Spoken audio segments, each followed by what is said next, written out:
take a seat, and we can kick off Safety Day 2021. We are live streaming right now, so don't do anything to embarrass yourself.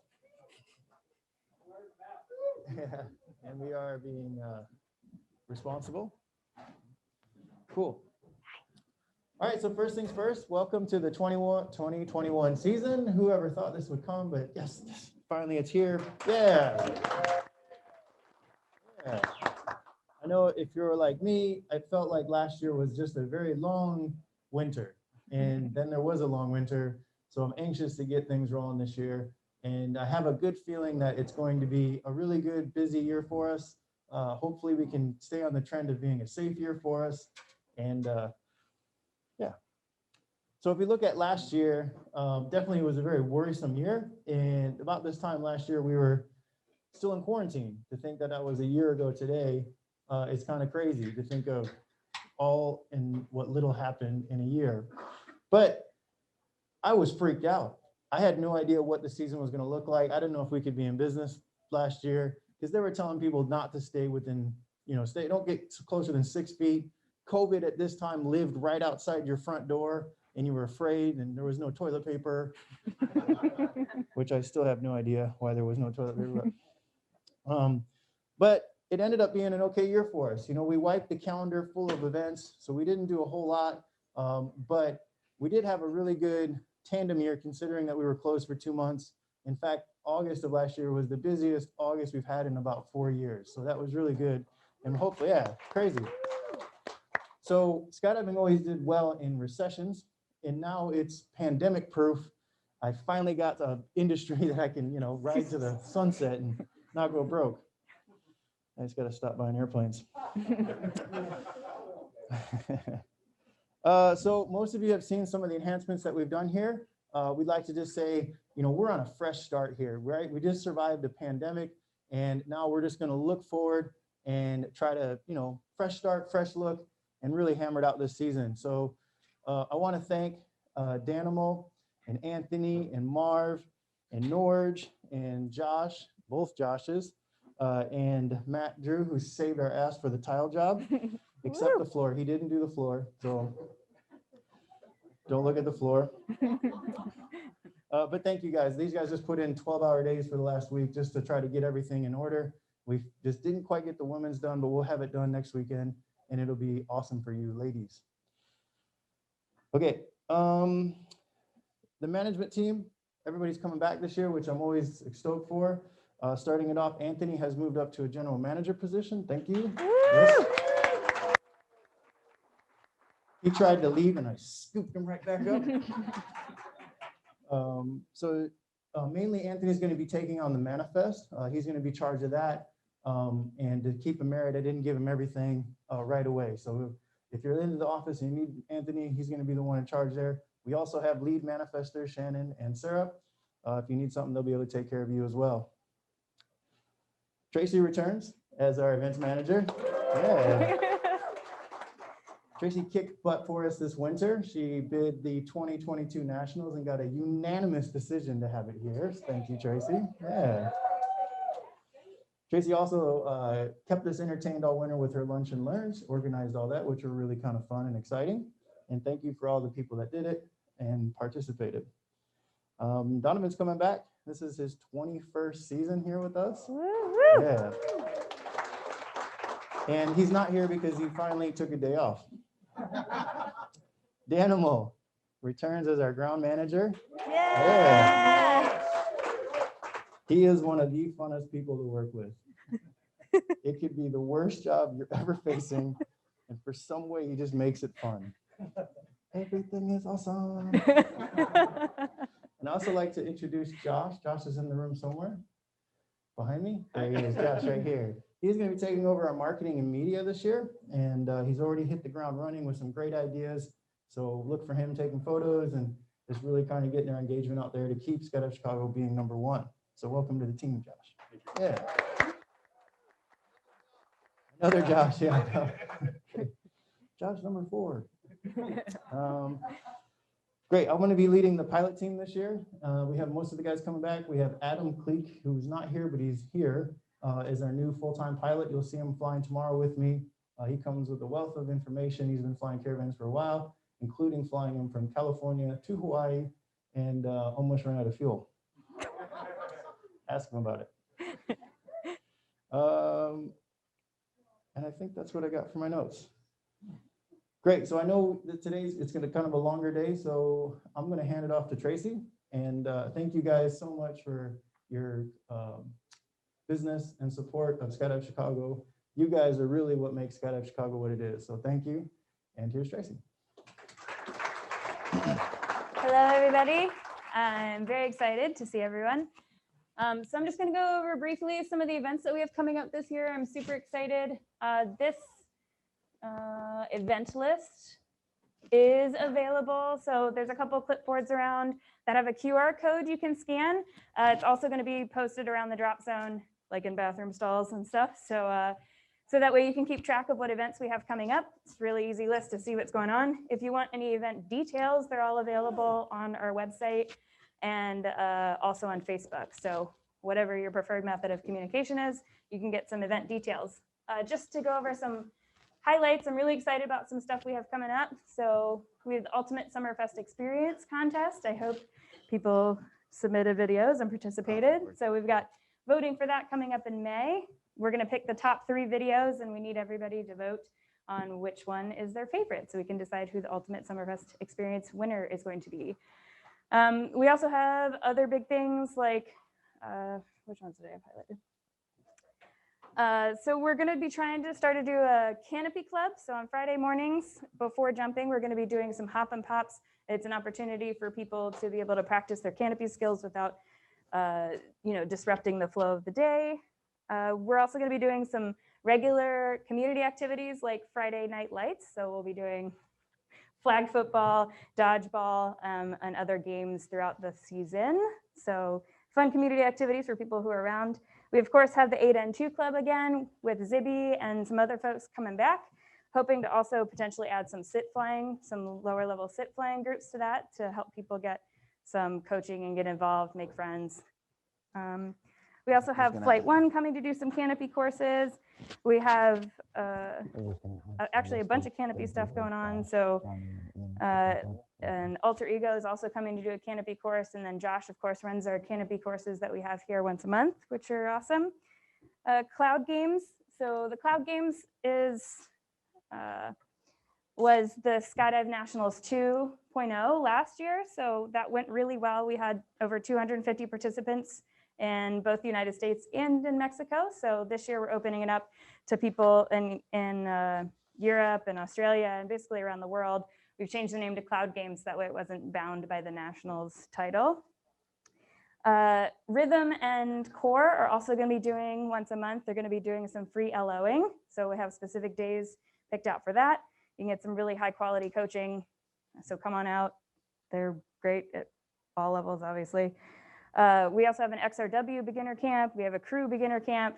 So we've got a lot of fun stuff coming up. Of course, we have Summerfest, and it's the 20th anniversary. Woo!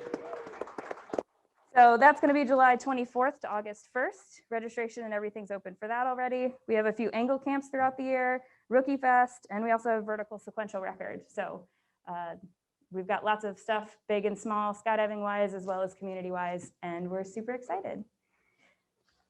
Like I said, this is available. It's going to be on any of the QR codes that are posted around and will be posted in other places as well. So just as an outline, oh, also, if anybody has any ideas for events or anything they'd like to see, please feel free to come talk to me, message me, whatever at any time as well. So today, Safety Day, thank you guys all for coming. Just to give you a brief outline of what the rest of the evening is going to look like. Anthony's going to be talking next, doing our first presentation, going over fatalities. Then we're going to break into 4 groups. So then the groups are going to move from 4 different stations, including gear is going to be in the loft with Rock Sky Market. Canopy and Landings information is going to be in the downstairs tandem room with Josh. Emergency procedures, the downstairs AFP room with Danimal, and airplane procedures in the hangar with Rook. So, and then at the end, we'll all come back in here. We'll have a special presentation about M.A.R.Ds and how that system works. And then we'll be doing our raffle. So hopefully everybody filled out a raffle ticket. And that's, I think, it. So next is going to be Anthony. He's going to give a presentation on fatalities.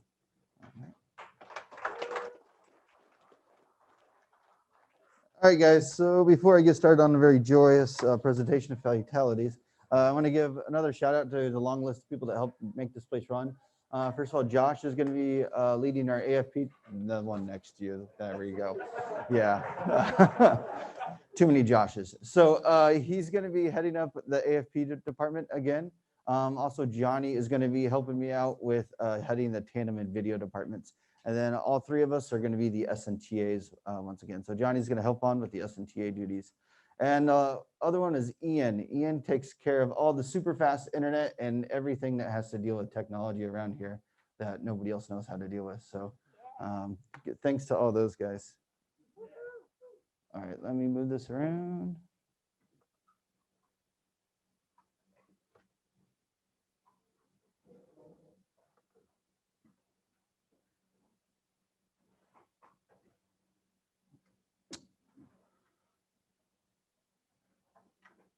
Okay. So one thing about the fatality report, this is on the USPA website. Ron Bell puts it together every year. I kind of shorten it a little bit because he gets in a lot of detail. But the overview of this is we're going to go over the fatality trends over the last 60 years, fatalities by license. We'll have a little group discussion, and that's what those handouts I gave you. That's a little bit different than we've done in the past. The individual fatalities by the categories, and I'll go on from there. So to start off with, the trend has been going downward for the last 20 years, which is good. And 2020 was the least amount of fatalities that we've had in roughly 60 years that we've been keeping track of this. So we should be proud of that, but still remember that there was still 11 fatalities that did happen. So 10-year averages, kind of the same graph. It does show that there's a downward trend per 10 years. Fatality by license, nothing really new to see here. It's unfortunately like this every year. I've been giving this presentation for almost 8 years now. That's kind of a better idea to show that nothing really changes as far as that. The D license is always the highest rate of fatalities. So the big question is, why is that? I always hear a lot of times, well, a majority of the jumps that happen are due to our D license takers. However, with this year, 32% of the members of the USPA are D licensed. However, it accounted for 45% of the fatalities that did happen. So you can't say that it's because D licensed jumpers do the most amount of jumps. To be perfectly honest, the reason why that category is so high is because of complacency. It can happen at any time, but it happens more often when you have a lot of jumps. And complacency was a big thing, and I'll touch more based on that in 2020, just because we had that long layoff before we got started. So with the group discussion, so how this is going to work is, I know many of you don't have pens, but if you do, write down, first of all, what you think you can do to make this drop zone safer. And then there's another section on that piece of paper that says what we can do as a company, as SNTAs, to help, because we think we know what we're doing, but to be honest, we love to hear input on that. And they asked us to do a big group discussion, but put 100 skydivers in a room and have us come up with a decision would be impossible. But so put that down, and then we'll discuss it at the end and see if what you put down on the paper kind of jives what's been happening nationally. Also, too, if you have ideas to make it this drop zone safer, you can turn it in on this table when you leave. You don't need to put your name on there. It's completely anonymous. So getting into it, we had 11 fatalities, 1 due to intentional low turn, 3 unintentional low turns, 2 incorrect emergency procedures, 1 landing problem, 1 low cutaway, 2 medical problems, and 1 equipment problem. And we'll go into those into details now. So a canopy control, or 1 equipment problem. So in this particular instance, this person had a brake lock, and whether they did a canopy control check or they were just going to try to land it that way, it's not known. They did do a high performance turn when they went to plane out on the rears. It obviously, with that brake lock, drove them into the ground, and they didn't survive it. One particular thing on this is this was right in front of his family members too. So we won't know exactly what happened, but it could have been that he was trying to hotshot his for his family there. So the thing to learn from this is when you open up, you have to do your canopy control check. Unstow your brakes, make sure everything's working properly. The next one was a high performance turn. So this person was 59 years old, 17 years in the sport, roughly 4,500 jumps. So fairly well experienced. And it was at the very beginning of the season after the layoffs, and they attributed this just due to the lack of currency that involved. So when we're going out there to the next tomorrow and the next coming weeks, if you are doing big turns or you're starting to land using fronts, maybe hold back on that a little bit and get a few normal jumps under your belt before you get back into it. The next one was a collision with an aircraft, and basically this was target fixation. When I heard about this, when it happened, I pretty much you can envision what it could happen here. This person was a student. They flew too far downwind. They tried to turn back into the wind, and there was a fuel truck that was hot fueling, and the student ran into the propeller. So, and I think most of you can envision that could happen here. People get stuck behind the wind line on a south day, and they end up over by the alternate landing area by the swoop pond. So with this, Josh is going to talk more about it, but it was due to target fixation. And we can blame this on the fact that this was a student, but we've had similar incidents here from very experienced jumpers. So target fixation can happen to anybody. It doesn't matter your experience level. It can happen to anybody. It just happened to happen to a student in this particular situation. The other was a low reserve deployment. Every year there's 1 to 2 or 3 of this scenario, and it's very unfortunate because it's very easy. One thing that's a constant is they don't have an AED or they don't have an RSL or a M.A.R.D. And if everybody got an AED or an RSL or M.A.R.D., this would probably be 0 every single year. So that's what's really disappointing about it, is because it can be completely fixed. But again, this person was 51 years old, 30 years of experience, cutaway at approximately 2,500 feet. It was 14 seconds until his reserve was deployed, which was obviously too low. It can only be assumed, and he was not equipped with an AED or an RSL or M.A.R.D. So it can only be assumed that he had trouble trying to find his reserve handle, which again can be completely solved with a M.A.R.D, RSL, or an AED. And at the end, like Tracey said, Josh and I are going to be going over how M.A.R.Ds work, and if anybody has questions about that. Entanglement. So this unfortunately was a tandem fatality. And what happened was they got their hand cam stuck in a toggle, and they also had tension knots on top of that. So they took a while to get their hand cam out of the toggle, and not to go into too much detail, essentially they struggled with that particular situation too long, and then didn't handle the situation properly after that, and resulted into an unfortunate double fatality. So most of us aren't tandem instructors here, but you can attribute that to regular sports skydiving. So if you're taking up something that's unusual, such as maybe a flag or something like that, you need to rehearse those emergency procedures over and over again before you put it up. Now, as tandem instructors, we have quick releases on our hand cams, and we've implemented the emergency procedures of getting rid of that into our arsenal of stuff. We now have 43 emergency procedures that we have to train on now. But you know, it's good that we do that because you never know what can happen. And you can take this situation and implement it into sports skydiving too. So medical problems. Every year, this is the population of skydivers are getting older and older. And that's good and bad. One is because we're healthier and older, but we can have those types of medical conditions.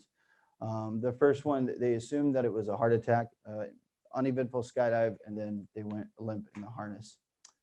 And about every year that that's been happening.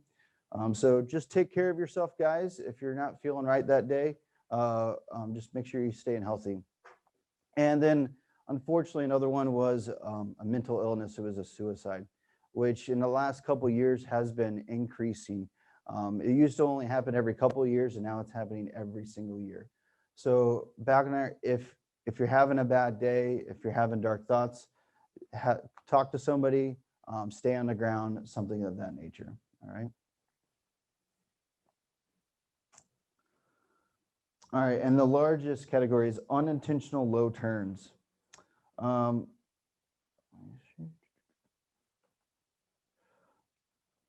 One unique thing, all three of these people were 49 years of age. They ranged from 1,600 jumps in 20 years in the sport to like 7 years in the sport and about 150 jumps. On average, it was only about 66 jumps a year that they did. And looking at this, you could attribute it to the fact that they weren't that current. USPA has their currency requirements, but personally, I think if you're not doing at least 50 jumps a year, you're not quite that current. Doesn't mean you can't jump, but you should have the mentality of the fact that you're not current. In all three of these situations, there was one that they landed in they were trying to avoid trees and they did a low turn. There was another one where they did a low turn because they were trying to avoid, didn't want to land downwind. And the other one was the fact that they got confused because there was a second load. There was 2 aircraft going and they got confused with the landing direction. All these could be taken care of if you're situationally aware. And being situationally aware really just comes with currency. That's really the best way to gain that confidence and gain that skill is to jump quite a bit. So again, the safest way to keep going in this sport is to jump as much as possible so you gain that situational awareness. And Josh is going to talk a little bit more in depth about these accidents and landing emergencies. But this was the largest category overall. And it brought back to the fact that USPA talked about currency because of the COVID layoff is probably a contribution to this particular these accidents.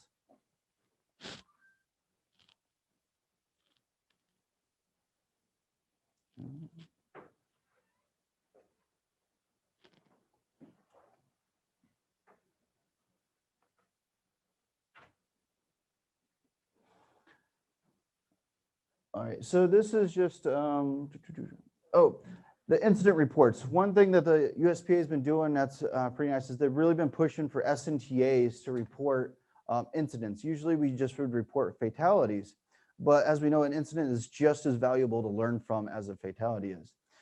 So they really did a push for that. And this is their graph of how everything happened. And it's comparing 2019 to 2020. You can see there was in 2020, it's the darker orange. In April, there's almost no incidents. That's because nobody was skydiving. We were all stuck inside. But then as you can see, it gradually went up, and around June, July, it really peaked. And we attribute the fact that everybody started jumping and we were not very current.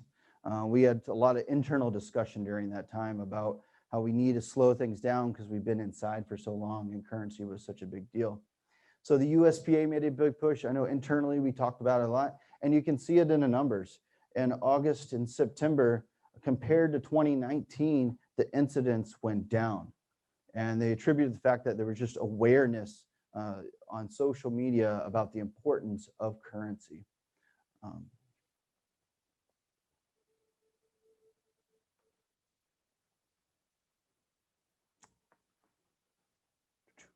And here's another graph. One particular stat that is pretty interesting is 72% of the fatalities that happened last year happened within the first 60 days after the lockdowns had stopped.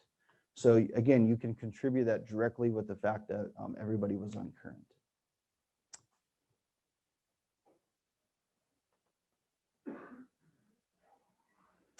All right, so to kind of recap,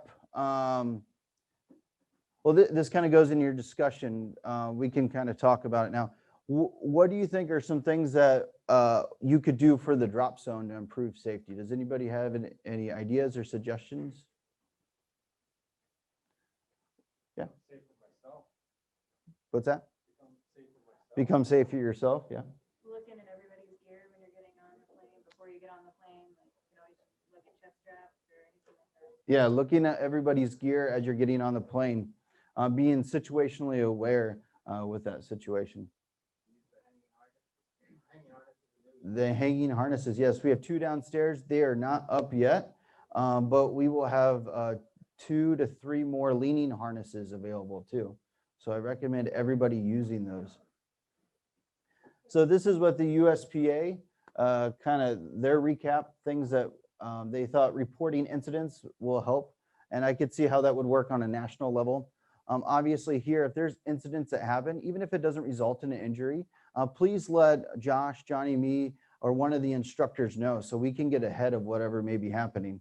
We're the SNTAs, but if we don't get the information, we can't really do anything about it. Low altitude plan B and realistic and frequent low altitude emergency practices. That has to do with the canopy fatalities that happened. Low altitude emergencies, meaning landing into wind, landing downwind, landing patterns, landing in water, so on and so forth. And Josh is going to go over those more in depth during his course. And the biggest thing and the reason why all you are here is currency. Currency. And even though you get current, you may not have, it's still early on.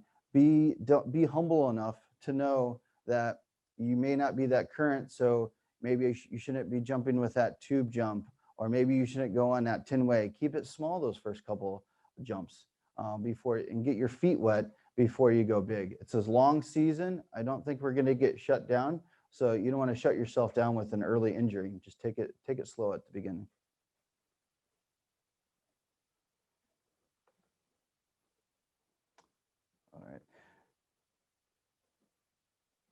All right, so at the end of the year, everybody talks about the fatality index. And as you can see, that trend is going further and further down. So the 2021 fatality index is at its lowest rate it's ever been. It's 0.39 fatalities per 100,000 jumps, or 1 fatality every 254,000 plus jumps. So take that back to the 60s when it was like 1 in maybe a couple thousand jumps there was a fatality. So we've come a long way in the sport. It has to do with doing events like these, gear getting better, and just better education as you as skydivers going on and forth. All right, so that concludes the 2020 fatality report. Does anybody have any questions about that? No?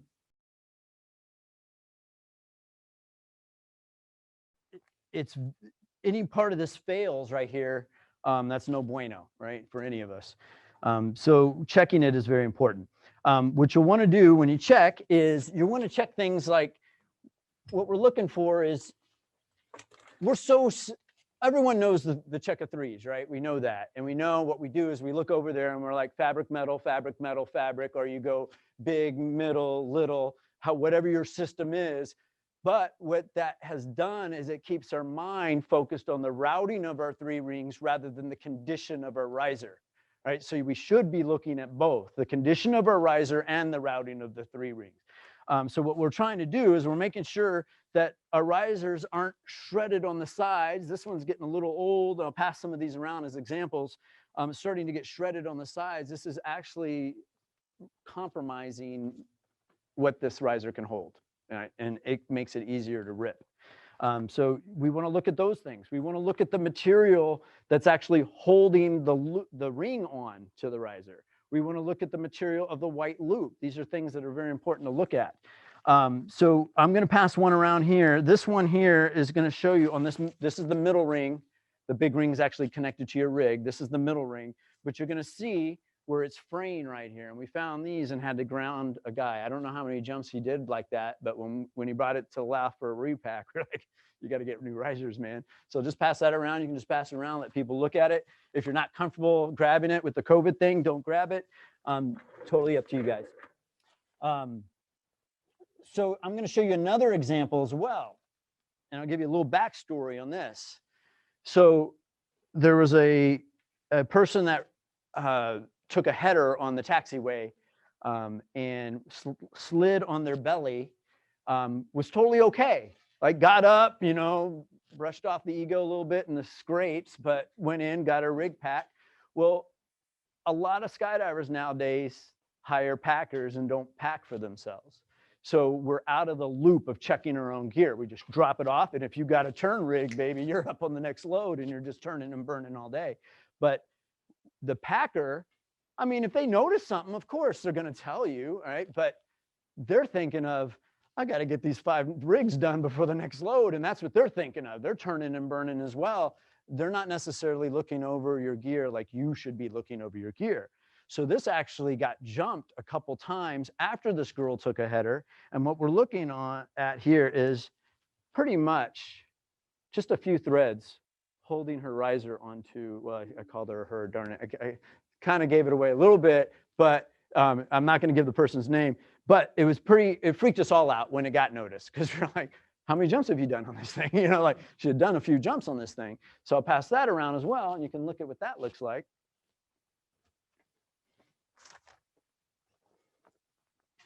So the manufacturers recommend somewhere between 400 and 600 jumps that you would replace your risers. Most people don't think about it. Right? They think it lasts as long as the rig lasts. Like I literally can get about 2,000 jumps off a rig, and before I want to start getting rid of it, I'll go through reharnesses on it, but I can get a lot of jumps on a rig. And if you went that long on a set of risers, I don't think you'd make it quite that far before they totally gave out on you. Cool. Any questions about risers? Is there an acceptable limit of wear?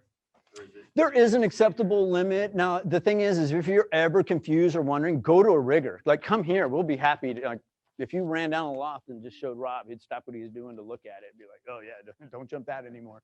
Right? Don't be like, oh, man, you think I can get 1 or 2 more in at least? You know, like, yeah. So sometimes you will see a little bit of wear, and yes, but if there's any question about it, ask a rigger to look at it, just so you can be safe about it. The other thing that I've noticed that people do sometimes when they're maintaining their risers, you may have seen this, people will take their ring sometimes and turn it. That doesn't really do a whole lot. The reason behind that people say that is you don't want memory getting set into your riser. The memory, though, happens in the material. So if you don't massage this material regularly, like maybe every repack, right, then what can literally happen is these can almost, like, for lack of a better word, like calcify themselves into a position to where when you cut away, you're still hanging on. It doesn't cut away, right? So that's the reason we massage our risers like that. Cool. It really has nothing to do with turning the rings. I don't know where that came from, but people do it. It doesn't really solve the problem. Cool. I'm going to move on to the canopy portion of your gear check and inspections. Basically, what you want to do is you start with your lines. You want to make sure where they attach to the canopy, especially the heavy wear points on the ends here. You want to just check your line attachments. I would suggest doing this again, every reserve repack. And as your gears get older, it's kind of like as you get lower in altitude, you kind of double clutch your altimeter a little bit because you know you're getting close. Same kind of thing. When things get a little old, start looking at it a little more often. Really, like the manufacturer UPT for tandems, they recommend you do a tandem check every 25 jumps to make sure everything's good. Now, they keep the gear here so pristine and new. It kind of seems silly to be checking a brand new rig every 25 jumps. I'm not saying necessarily you have to do that, but it's not a bad idea. especially as it gets older. The other thing is you just want to look at the overall condition of your lines, not just one line, look at all your lines, right? Follow them down and look, especially where they cascade. That's a wear point. So you want to see, is it tearing apart? Am I losing my bar tack stitching here? You want to follow it down. Is it looking really fuzzy or is it still looking pretty new? You know, these are things you want to keep an eye on. Now, manufacturers will recommend that you change your lines somewhere between 300 and 500 jumps. That all has to do with how you treat your gear, where you jump, you pack outside, you pack inside. There's all kinds of factors to that.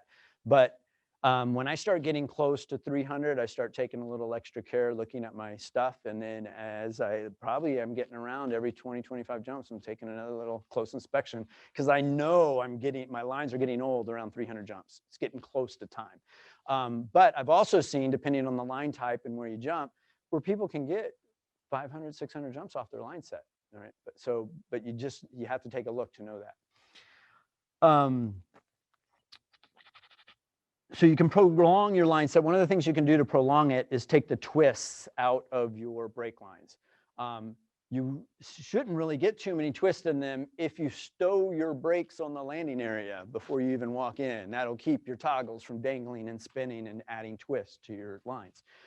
If you have a bunch of twists in your lines and you continue to jump a bunch of twists in your brake lines, you can literally set a memory in that. And every time it twists, it's shortening your brakes, shortening them. You're actually taking your canopy more and more out of trim. And then if you have a hard opening, bam, it'll like literally lock all those twists into your line and you'll never get them out. And then you'll have to replace your brake lines at least. I had a fellow once that had about 20 twists in each line. Yeah. And I undid them for him. Mhm. Didn't tell him, I forgot to tell him that I did, but I undid him. The next 6 jumps, he complained the parachute did not open like normal. I bet it opens slower. But that was normal once I got those undone. Yeah. Cool. So to get the twist out, basically what you're doing, guys, is I start up at the canopy. So let's say there's a few twists in here. I would literally like untwist from the canopy, follow it down, running the twist all the way down, right? Through your slider. You can put your finger in there so you know where you're at. Follow it down. You can see there's some twists in there, right? And you literally just untwist them. Get them out. And so I make a habit of doing this. If I stow my brakes, right, they still sometimes will get in there because I will let go of my toggle and kind of twist it as I tuck it in. It just happens by happenstance. But if you stow your brakes, you'll still get some in there is what I'm getting at. So what I would do at the end of the day when I knew I was doing my last jump, that's when I would take my twist out of my brake lines for the day. Now, if you walk in constantly with your toggles dangling, then I'm not judging for that. Just gonna say you're gonna have more line twists. You're gonna have more, not line twists, but brake twists. So you want to clear those things out. Yeah. Cool. So the other thing about lines that I want to talk about is not just checking the condition of the line, but here's a heavy wear point at the slink where it connects to your riser. So I literally, before I knew about all this and I was jumping skinnier lines, caught one of my lines down to a couple threads underneath the slink. So that could have been bad because it was an outside A line on the side that I hook turn on. And if that snapped at the time that I was actually in the midst of a hook turn, it could have been fatal, right? So I learned a valuable lesson there, got lucky and was like, that will never happen to me again. All right. So now that I know, and no one taught me this, so I didn't know that. But now that I know, I check regularly where the lines go under your slink. It's a heavy wear point, especially if you front riser, right? Because it's going to be that side that gets worn out more than the other side. You know, a lot of us are creatures of habit and we hook turn to one side. All right, so check that. Now, as far as getting to the main canopy itself, you can see it's a lot easier to inspect up on a rack. All right, so trying to do it on the ground and look at it, you can kind of get lost. If you're looking at it up on a rack, you can come right up to it and look at it. The thing is I would highly recommend, because we start getting into things where if the rigger's doing a main inspection, he's sticking his head in every cell, looking at the condition of your cross ports that are inside, looking at all the stitching in there. So we do highly recommend just every reserve repack, let the rigger know, yeah, please inspect my main, right? If you have a brand new main, you only did 10 jumps on it last season, then okay, right? But if you're jumping the season, next time you get a repack, get your main inspected. It's well worth having it done because we will find things sometimes and be like, oh yeah, we need to get a repair done here. So you're basically just looking for any holes, you're looking for stains, you're looking for stitching coming apart. So you're going down each seam. You're looking at the other side where your pilot chute attaches to the canopy. That's a wear point there because that's where it's getting yanked out. The center cell on the top skin is a wear point because that's where we sweat all over our canopy when we pack it. These are areas that you want to inspect and keep an eye on regularly. So canopies will last an average of about 1,500 jumps. Again, it depends on where you jump and how you treat your gear and how, where you're landing. If you're landing in trees, obviously you're going to have some problems there versus always landing in the grass. Or if you're in the desert, landing in the sand, it's going to wear out a lot quicker than landing in the grass. So UPT says 1,500 to 1,800 jumps. PD says 1,000 to 15. So, I mean, there's kind of a range there. But the important thing is, be vigilant about looking over your gear and know that when you start getting around that 1,000, 1,200 jump mark, you're probably going to have to double clutch the checks and look at it a little more often, a little bit more frequent. Cool. So finally, I want to get over to the slider, and then I'll turn it over to Rob. What you're looking at the slider, this is an old one. So everyone can see the rip here. Right? And there's pinholes in it. That's the kind of stuff you want to be looking for. Am I getting pinholes and that kind of stuff? Do I need to replace my slider? Also, some things you want to look at is the channels that your kill lines basically go in. You want to make sure that if you're going to collapse your slider, that the channel that it's in, that's where wear and tear happens, that's in good condition.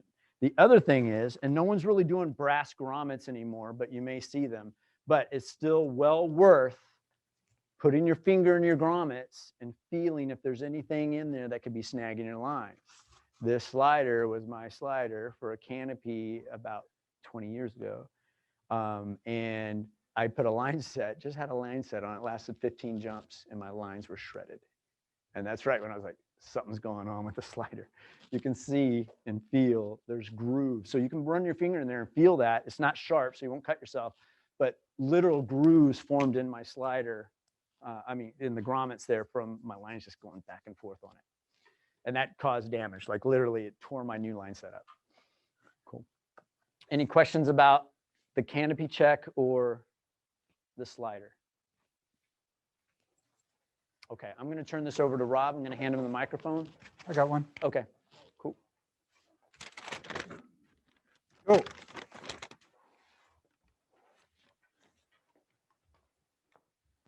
So let's talk about your container in general when you're going to be taking it out of the closet after the 6 months of winter we've had. Couple of things we want to do is really just give it a good look over, just like anything else that Steve's been talking about here, all the gear. We're going to look at your container the same way. First thing, obviously, you're going to look at the condition of the cloth and the stitching itself, right? We want everything to be whole. If there's missing stitching, come see me. I can fix these things. It's easy. If there's holes in the cloth, they can be patched. It's okay. Sometimes it's a little ugly, but you're still jumping. Let's fix these things. But make sure your gear looks good when you bring it out of the closet. We don't want to find that the mice have built a house in your BOC or something. You know, it's important. So just give it a really good look over. And that includes the harness material as well, not just the container. Lots of harness material everywhere. You should get, what was it, like 1,000 jumps or better out of the harness. But you want to make sure that there's no frays. You can see that there's yellow lines on the outside of a lot of the material that you'll get in your harness. That line tells me whether it's worn or not. If the yellow line is broken in that, I'm going to repair or get that harness repaired because the yellow line said so. It's that simple. There's no options. If it's kind of fraying on the inside, you know, we're going to look at it and judge it. But more than not, if there's damage anywhere, we're going to go ahead and call that harness. I have a few examples of one where the whole harness has a nice damage to it. Somehow either the buckle or something started grinding into it and just cut it apart. I'm going to replace that. We don't jump with that. Pass that one around. The other one was the edge right here. This edge is broke. You can see hairs off the edge of that. No bueno. I will not let you skydive with that. That one is edge damage. Okay. You can pass that one around. And then chemicals. We want to make sure we keep our gear away from any chemicals. Beer, I don't care. Don't spill beer on your gear, right? Any chemicals. This is bleach. You can see what it did. Not only did it discolor it, but it misshaped it. It's no longer straight. It's got a curve to it. It actually damaged the material. That was just bleach from it. So please keep a good eye on the gear. Make sure everything's in good condition. Again, like Steve said, no rust on the hardware. The 3 rings can rust. This ring can rust down in the hardware here. I have an example right there of that rig. When you guys go to leave, you can look, pull this open a little bit and see where that hardware is attached to that harness. It's starting to rust up real good. That rig is now grounded. Your cables, again, cables need to be in good condition, available so that you can see it. I don't like people that tuck these up into there. We want to see the end and make sure it's there. If it's missing when you go skydive, you're not going to use that reserve because it's just going to pull off. So make sure that's in good condition. The window where your AAD is, some of you have it under the flap, some on the back. Either way, the window is important because it keeps that head in place. That head doesn't flop out. If it's under the flap in here and that head comes loose, it might interfere with the deployment, right? So just the clear plastic window on there, we want to make sure that's in good condition. Before you go skydive, your BOC, we want to make sure that's nice and tight and not going to let this just fall out, right? You need a little pressure to pull it out. So these are things you're just going to look at, make sure. If you don't like it, again, please come downstairs, come into the shop, ask us. More than willing to give all the great advice I can give. Okay. What else we got? So your D-bags, PC, and bridle. There's a good one. I have a bridle here that has a couple of pieces of damage to it. Where the D-bag has been attached to the bridle, there's damage in this area. We don't want to have that because then the D-bag could probably slide down or up on the bridle, okay? Also the kill line. Anybody's kill line looks like that, you need to come see me, like right away, okay? So, and if you look at the PC, if you hold the PC up to the light itself, you're going to notice some thread movement. The cloth looks a little weak, okay? As those get weaker, they pull less. So you want to make sure that is in excellent condition. Make sure, like some of them are made out of 0P, you can't blow air through it. Eventually they become F111 because they just wear out and they get leaky and they don't pull as hard, okay? You may end up with a PC in tow. No bueno, we don't want that. So definitely checks. Your kill line, you could get anywhere from 300 to 500 jumps or more out of it, depending on how well you take care of the kill line in that. One of the things to remember for those of you that pack for yourselves, when you're stepping on the D-bag to cock the pilot chute, don't trap the line, the kill line under your feet. Let that kind of be off to the side. You want to hold just the bag so that you're not pulling under your foot and damaging it or squashing grommets on the concrete or whatever's happening, right? So be gentle with that foot when you cock the pilot chute. What else we got? That's pretty much it. That's about all I got on it. Again, if you have questions about your gear, if you don't like what you see, seek out professional opinions, definitely. And other than that, man, just be safe this year. Let's have some fun. Let's get some skydives in. I tend to do some more this year than I will last year, I promise. So hopefully you guys will see me in the plane, actually. How crucial is the zip flight? What do you call it? The bungee's here. It's very crucial for free flying. I would never let anybody free fly without one. That's a good question because when I first started sit flying, I was so cool, I didn't need one. And when I went into my sit, both harnesses came down to my knees. And when it came time to get out of it, I didn't know what to do. I was stuck on my back because I couldn't get that out. And then I realized, oh, this is what's holding me. And I pulled them back and I arched like crazy and it just rolled me right over even without my hands. But it was really scary. I'll be dead honest. Especially if you have the hip rings, they tend to want to float more. I probably had 50 jumps at this point when I was doing this. So I shouldn't have been, but I was doing it. And it did scare the crap out of me. Immediately, I had one of these put on. Yes.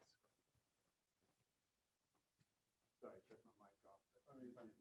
We have a couple more minutes, so I wanted to show this.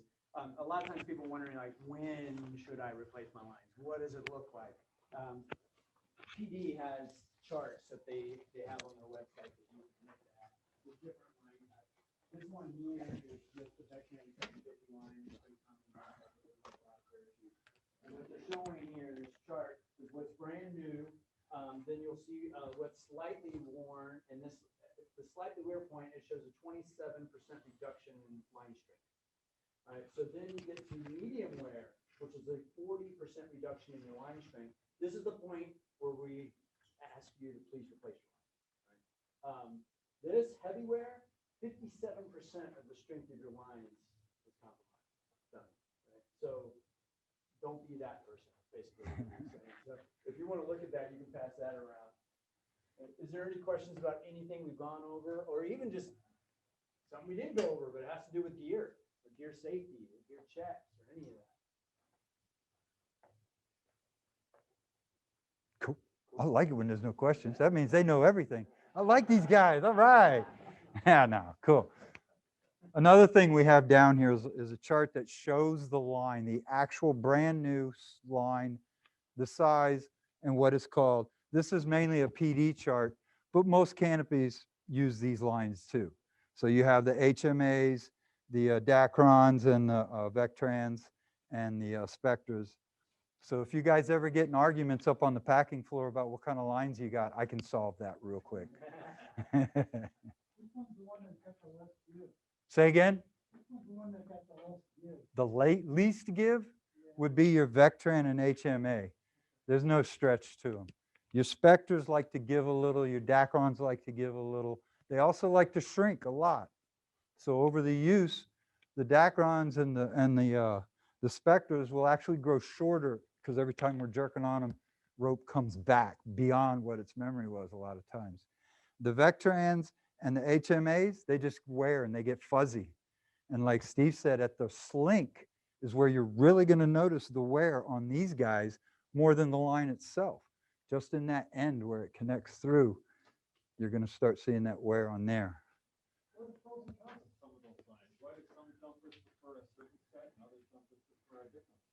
A lot of it has to do with opinion and what they heard, honestly. I'll tell you why I like the HMAs, because as they get older, they don't give, they keep their length where the other ones will shrink and stretch in different areas.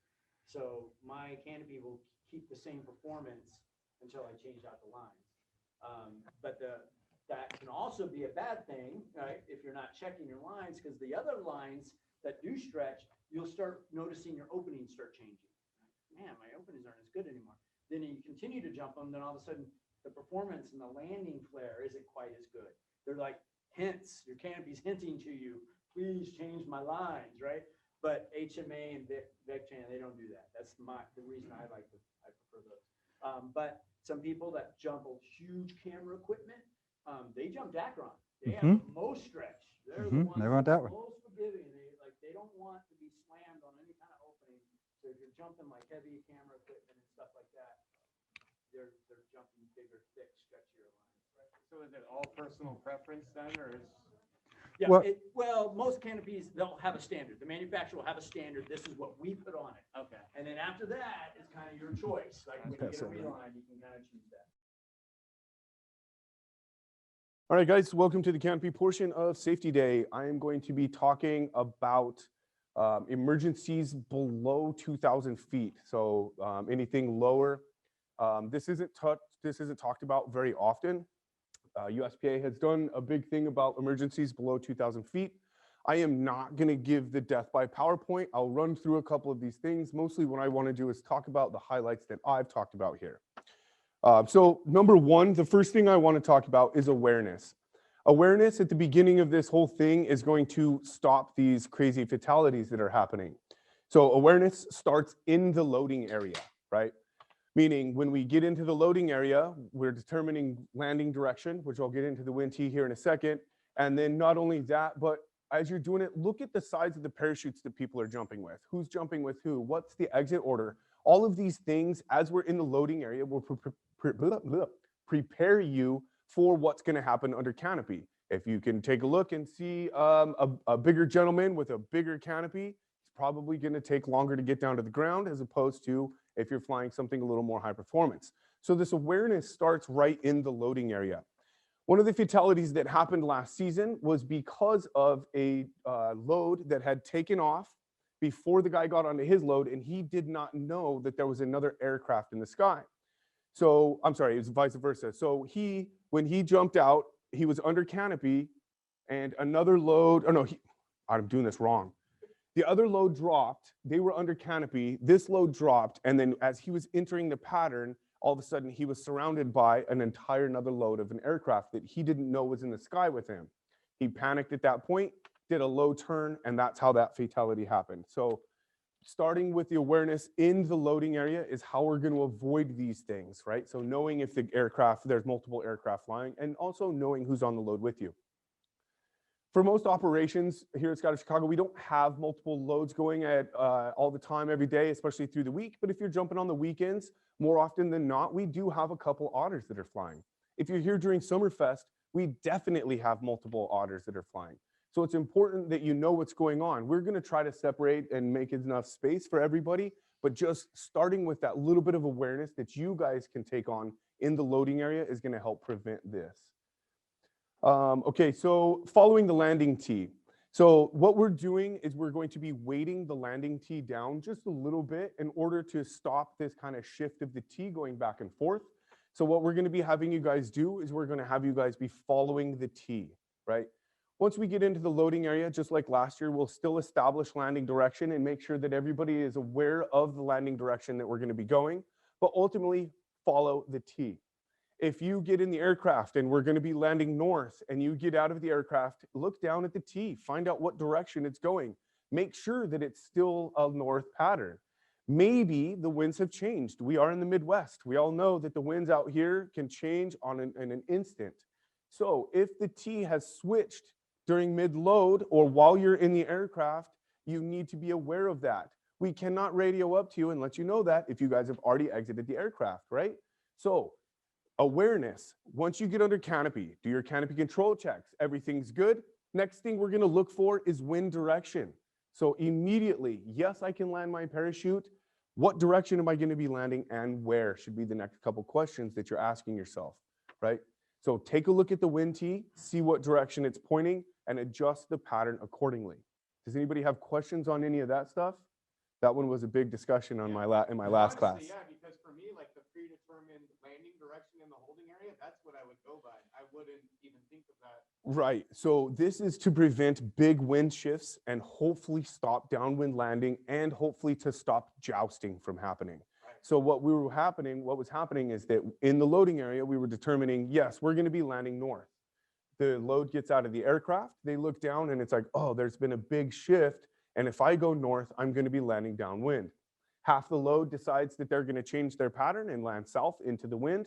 The other half of the load decides that they're going to stay with the predetermined landing direction. And now we have conflicting pattern, right? So if we take a look down at the wind tee after we open the canopy, we take a look down, that is going to be my new landing direction.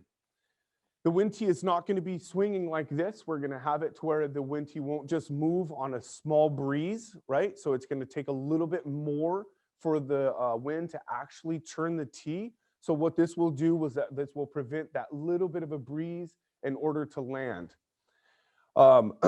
We can land in a crosswind fashion, right? I'm not saying go crosswind of the tee, but if for some reason the tee is pointed straight north, and there's a little bit of an east flavor on the landing, Continue to land directly with the T. We should be able to counter that little bit of a crosswind landing and land just fine.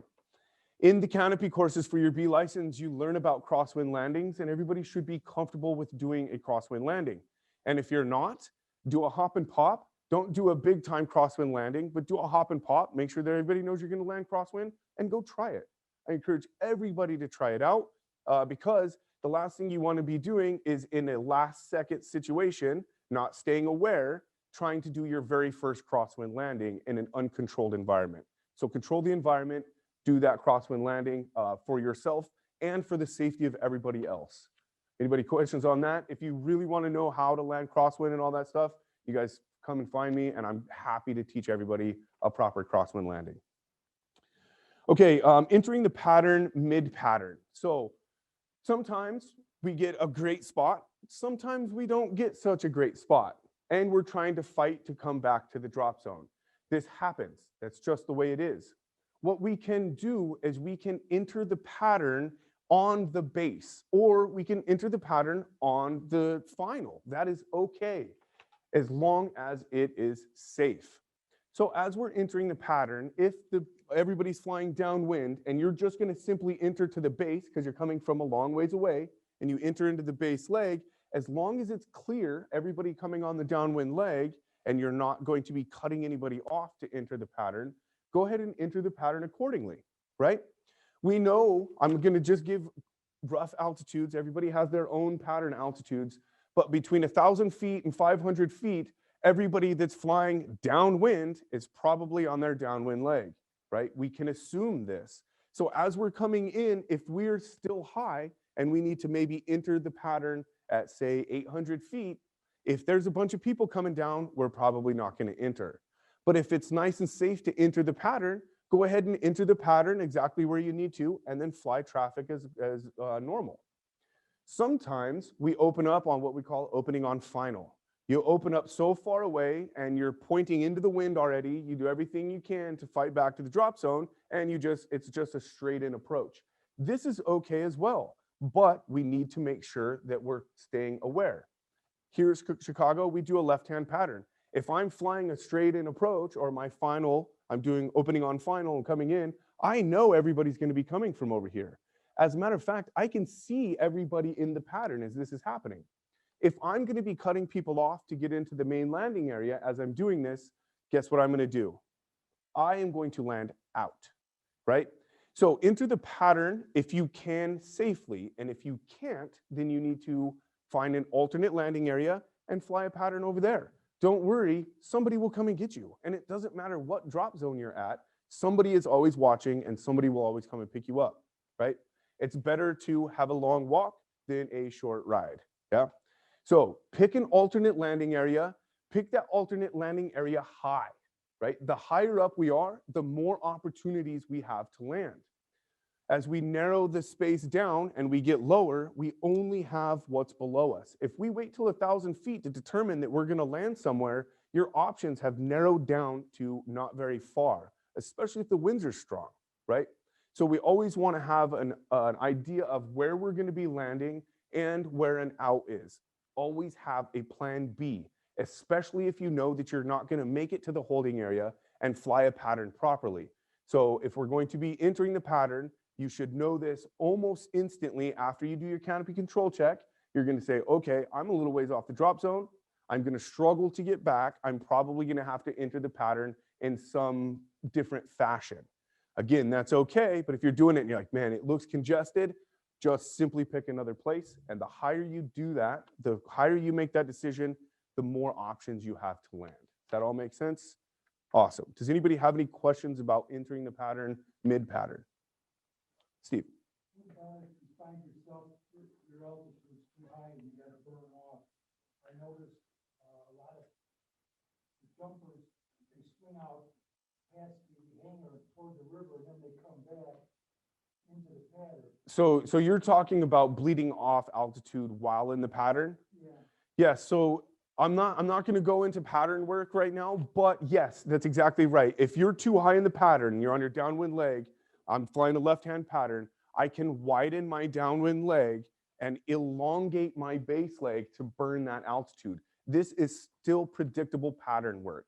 If I'm too low, I can cut that corner off, right? So I don't have to elongate out, or I don't have to make that sharp 90-degree turn onto base. I can simply cut the corner and put myself on my base leg at the altitude I want.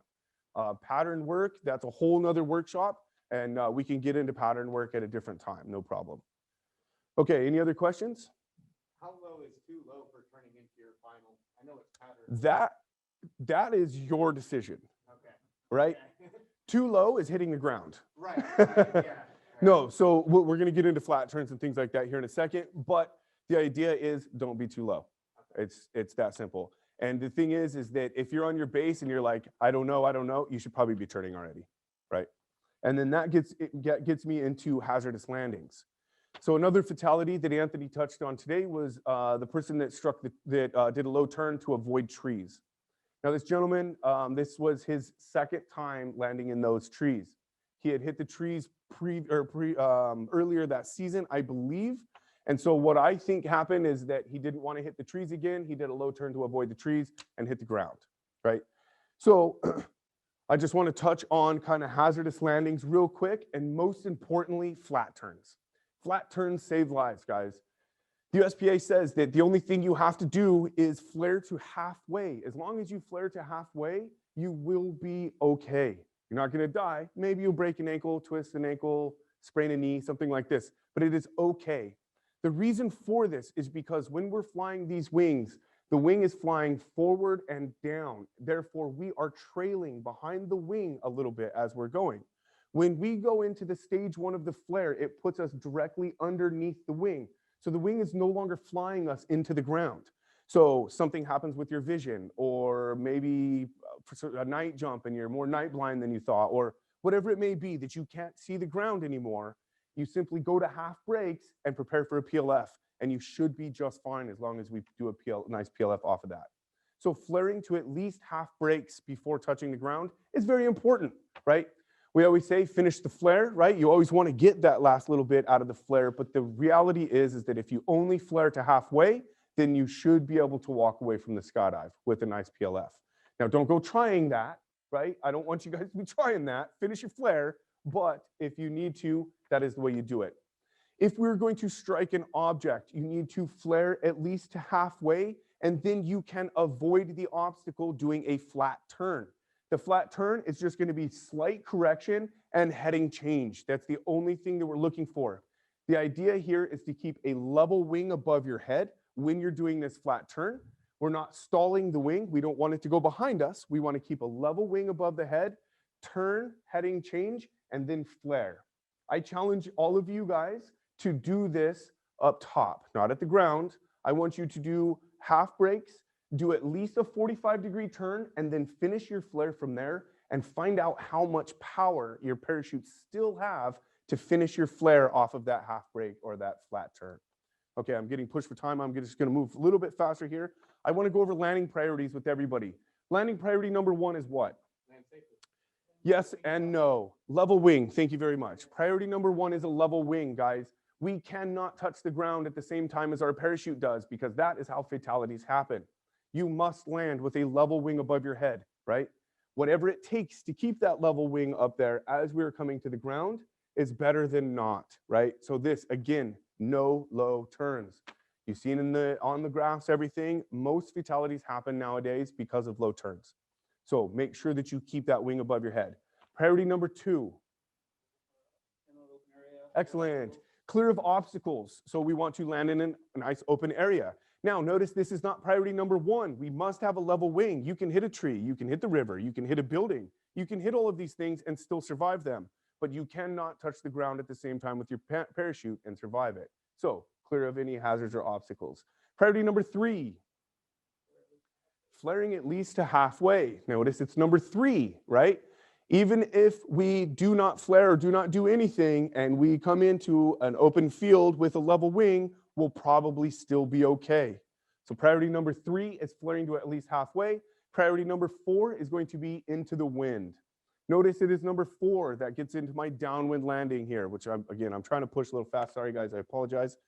So We never sacrifice number 1 for any of the other priorities, especially number 4. This is a lot of fatalities that have been happening over the last 5 or so years. People land, or they realize, oh no, I'm going downwind. What do? Try to turn around to get back into the wind. Now you're doing a very low 180-degree turn straight at the earth. We have now sacrificed priority number 1, which is our level wing, for trying to get back into the wind. We can land downwind, guys. How many people in this room have landed downwind before? Okay, guess what? We're all still here. Landing downwind is okay. It sucks, it's fast, you might tumble, get up, dust the pride off, walk back to the hangar, pack your parachutes, and jump again. How do we land downwind? The exact same way as you land into the wind. We are still going to do a 2-stage flare. You will flare into stage 1. The thing about stage 1 is that it's going to be faster across the ground. So hold it a little longer. Wait before it bleed off some altitude and then finish into your second stage. But guys, just because we're landing downwind does not change our flare technique. We're still going to flare and land exactly the same. Prepare for a PLF. It's going to be fast. So get ready for that PLF, unless you can get those wheels a running and then get those wheels going, right? Cool.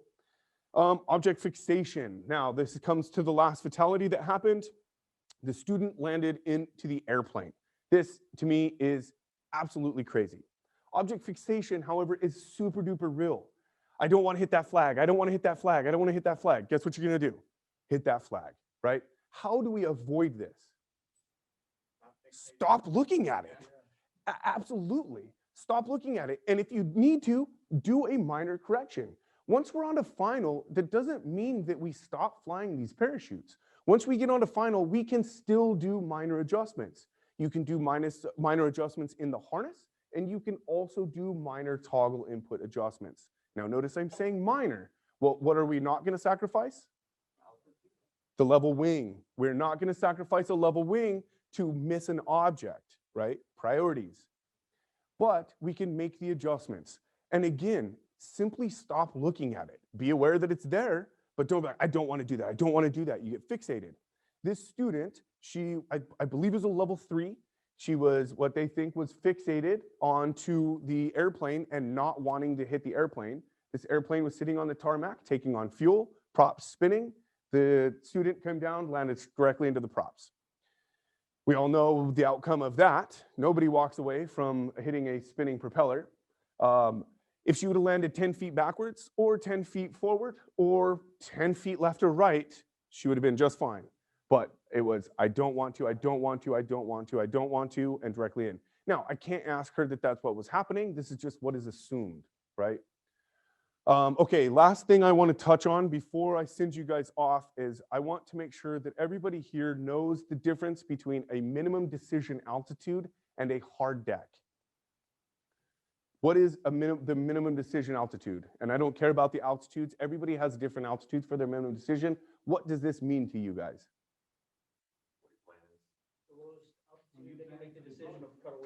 Yes, it's the decision of cutaway, right? So my minimum decision altitude is 2,500 feet. That means that I will fight line twists, toggle locks, whatever malfunction I may have until 2,500 feet. At 2,500 feet is my minimum decision whether I'm going to keep this or not. At 2,500 feet, I'm no longer going to keep this canopy, and I'm going to cut away and deploy my reserve. Now, everybody gets confused and they call this a hard deck, but that's not what a hard deck is. Does anybody know what a hard deck is? The hard deck is the altitude in which you will no longer cut away your main parachute and then deploy your reserve. You will simply just deploy your reserve parachute. USPA recommends 1,000 feet. I, however, recommend 1,500. You guys are all licensed skydivers. You can figure that out on your own if you like. You can put it at whatever altitude you want, but make this hard deck true. Make your minimum decision altitude true and never deviate from these altitudes. Low cutaways are big time fatalities that kill skydivers. This is absolutely unnecessary. Absolutely unnecessary if we stick by our minimum decision altitude and our hard deck rule. Now, the reason this hard deck rule is in place is because maybe we've passed our minimum decision altitude, we start our downwind leg, and your buddy comes and hits you with their parachute. Now you're in a wrap at about 900 feet. Are we going to be cutting away? We're not. Do we know what's the first thing that we need to start doing if we get in a collision? Check altitude and communication. Exactly. Start yelling altitudes to each other, keep the communication, decide what needs to happen.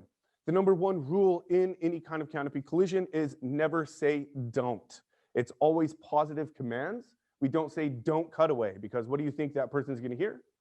Cut away. That's exactly right. So positive commands only, communication, altitude awareness. If you are below your hard deck and this canopy collision happens, are we going to try to cut away and deploy reserve? We're not. Add more nylon. Put more fabric out there. Both of you should be doing this. 4 parachutes sniveling at the ground will be better than 2 parachutes sniveling at the ground, right? Maybe one of them will inflate. Maybe we can get a little bit more. Who knows what's going to happen? Each wrap and all of that stuff is all individual and separate. So we can't actually, I can't teach you exactly what to do in a wrap, but we have the kind of guidelines in order if that does happen. How do we avoid getting in a wrap? Awareness. Back to the first thing that I started on through the seminar. We get back to the awareness, not only in the loading area, but also when we're under canopy. Remember guys, head on a swivel. We are on a 3-dimensional playing field. It's not like driving a car. Everything happens 2-dimensional when we're driving a car. Things up and down, all around. So keep that head on a swivel. Make sure that you're checking and scanning everywhere, especially before you do big turns. If we don't spiral, we need to get rid of spiraling. Doesn't matter in the pattern or not. If we get rid of spiraling, that will avoid canopy collisions. That is when the canopy collisions happen. There's a lot more altitude loss that happens in a spiral than you actually think, and things approach a lot faster as we're spiraling. Your buddy that's down below you cannot see you spiraling at him, so it's 100% up to you. So if we can just stay at 360-degree turns, you can still get some great 360s in there, have a good time. I'm not saying don't fly the parachute, just be aware of what's going on. If you want to go rip a bunch of spirals, go do a high pole, right? There's skydives that can be dedicated to doing these things with the parachute. So if you want to do a bunch of spirals, go do a high pole all by yourself. You know you've got the sky completely to yourself, and go do some spiraling. That's fine. But do not do it on a normal jump with 22 other people in the sky, right? And also crosswind landings. Who here has landed crosswind? Okay, excellent. Handful of you.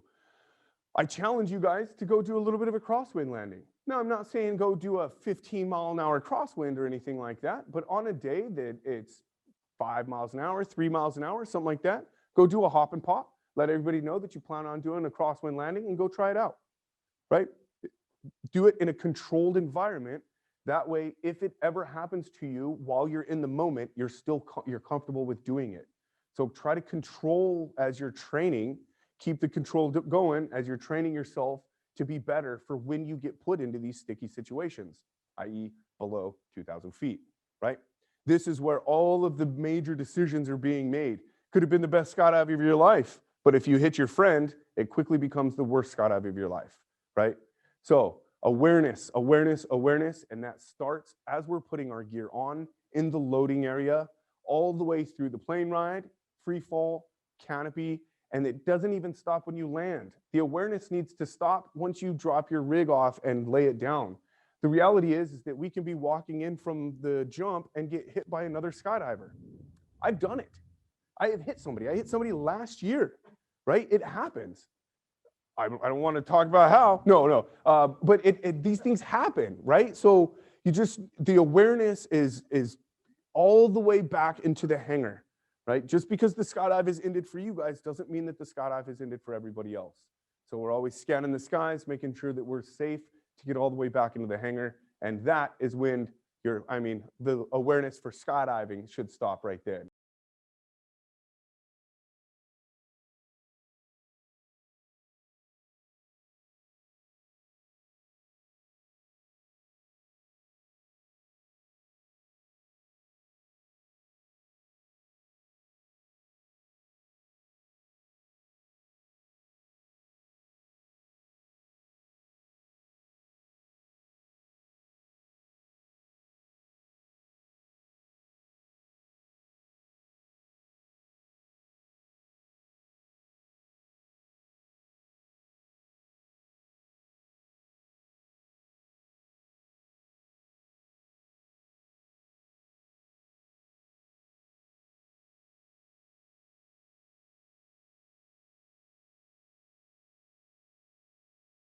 All right, guys. My name is Dan. I am a tandem instructor here at Skydive Chicago, as well as the grounds crew manager. I've been here for roughly 8 years, close to 2,000 jumps now. This year, coming off of COVID, is unique to many of the other years. I know some of you guys here have been skydiving, but many people in the world have been skydiving much less. Obviously, currency is an issue, so I just want to stress the point. Know your emergency procedures, make sure you're reviewing, be a good example, and look out for your friends. Make sure that we're all doing what we got to do. I want to lead from that into a story of a personal experience that I had. About 4 years ago, I was at a different drop zone in a situation very similar to by the picnic tables in the viewing area. So everyone's coming in for landings. It is roughly 1,000 feet. You can see everyone starting their patterns. One skydiver is just about 1,000 feet, does a quick 360, cuts in the pattern, comes in and lands. Many skydivers are standing out there. All the comments were just jokes. I'm glad I'm not his coach. Nothing positive. So cut to 3 or 4 jumps later. This is this kid's very next load. On this day, it was particularly windy. So he had gotten some poor advice to not unstow his toggles until he gets back, similar to being in half brakes to kind of make that distance a little better. Comes to 1,000 feet again, you see his first rotation, and then you just kind of think to yourself, oh, this happened last time, he's gonna come out of it and everything's gonna be fine. Rotates again, and then eventually that ends in a fatality right in front of everyone. The problem was he had a brake lock, but he didn't realize that till 1,000 feet. He was too inexperienced to kind of take it from there. So what went wrong with that jump? He didn't do his controllability check. Exactly. Is it there? Is it square? Is it steerable? It is important that you know that right away, and especially before your hard deck, whatever that may be. Mine is 2,500 feet. I know some people have some different philosophies, but whatever it is that you choose, make sure you stick to that every single time. Perfect. If you messed up and you're in that situation, you can try to compensate with another toggle. You may trust your RSL and cut away. I've seen people cut away below 1,000 feet. It's not a great idea. You can just pull a reserve and get more material over your head. Certainly do something.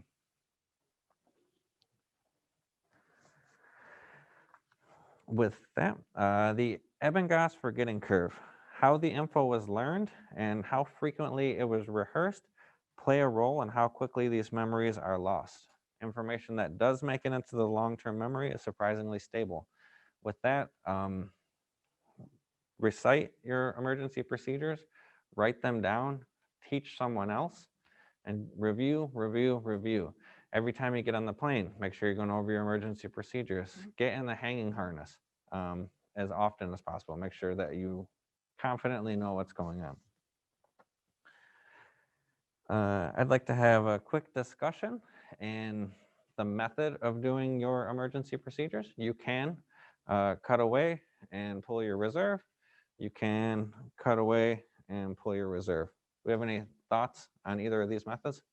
Just be consistent in how you do it. Yeah, exactly. Do not flip-flop. Whatever it is, drill that into your muscle memory. So some pros to using both hands. You can't go out of sequence. So you pull, it gives it time for it to get away from you, then you pull your reserve. Some of the cons, I'm a tandem instructor, and I learned that way, and I always did it that way. But now that I have someone in front of me on the majority of my jumps, I can't have both hands here. So in order to keep things consistent over the broad scheme of things, I will cut away and then pull my reserve. Another downside to using both hands on one, when you cut away, the release of tension can move your harness around. So make sure that you're very aware and looking and actually reaching for your reserve. You can be pulling on a strap or something like that. And then a con to that, if you have both hands here, you can fire out of sequence. You can fire your reserve into your main, and then now you just have a bigger mess above your head. So know the pros and cons to each one. Be knowledgeable to combat them, and keep it consistent at all times.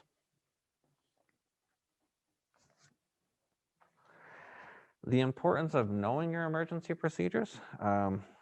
It's sometimes tough to realize, but from 3,500 feet, if you were to pull and like you couldn't find your bridle, or it was a hard pull, you're only about 20 seconds from the ground. You need to make a decision. And even worse, if you deploy and you get a bag lock over your head, this can put you in a stand with no extra drag, increasing your speed, giving you less seconds to the ground. And beyond that, any normal malfunction, line twists, a line over, these are going to slow you significantly, so they can happen at a broad spectrum. It's important to be able to identify them quickly and react accordingly. So we have over here on the board just a couple quick examples of low speed malfunctions. And no, it's okay. We're not going to go over that. So it'd be a line over, line twists, bow tie, enclose end cells, and pretty much the procedure is to cut away, pull your reserve. We're going to go to a video of a practical example of somebody in a low speed malfunction. We'll see how he handles it, and then we'll kind of dissect the video a little bit.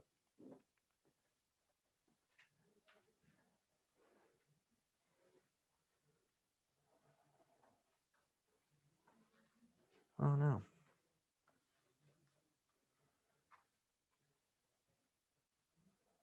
I didn't expect that to happen.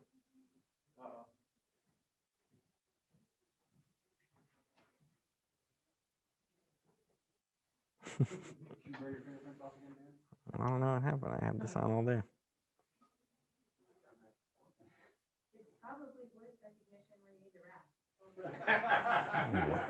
Please. Wow, I did not see this coming. Perfect. All right, well, crisis averted.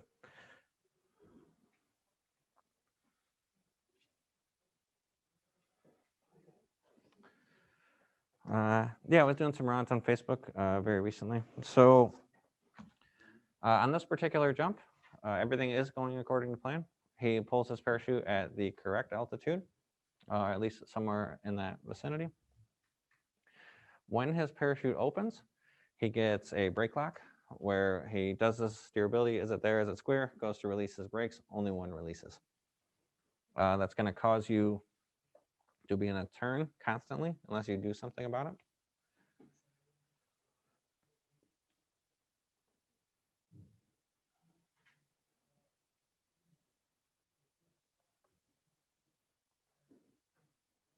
Audio's a lot of fun too, especially at the end where he goes.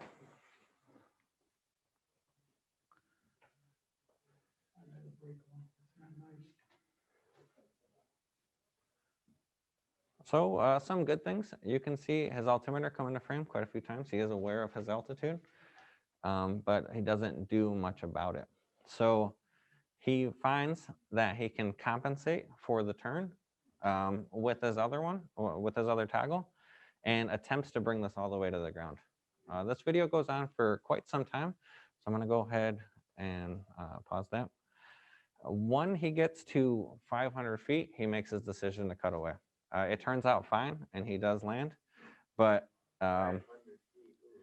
so these situations, you got to stay ahead of them. What is your hard deck, and make your decision by then. You try a couple times to correct the situation. If it's not fixable, then move on and get another parachute over your head. And that looks like a situation of like, if you're questioning whether or not you can land it, just cut away. You don't Yeah. know for sure. Most definitely. How is that even gonna affect us? Like, let's say he went all the way down to the ground, compensating for it with one toggle down. How is he gonna get an effective flare at all? Yeah, you're gonna come in hot regardless. And beyond that, if you do find yourself in a situation now where you need to cut away, the higher the better. You need to assess the land. You need to find a new place to land, and be aware of everyone else that's around you. So stay ahead of your problems and react accordingly.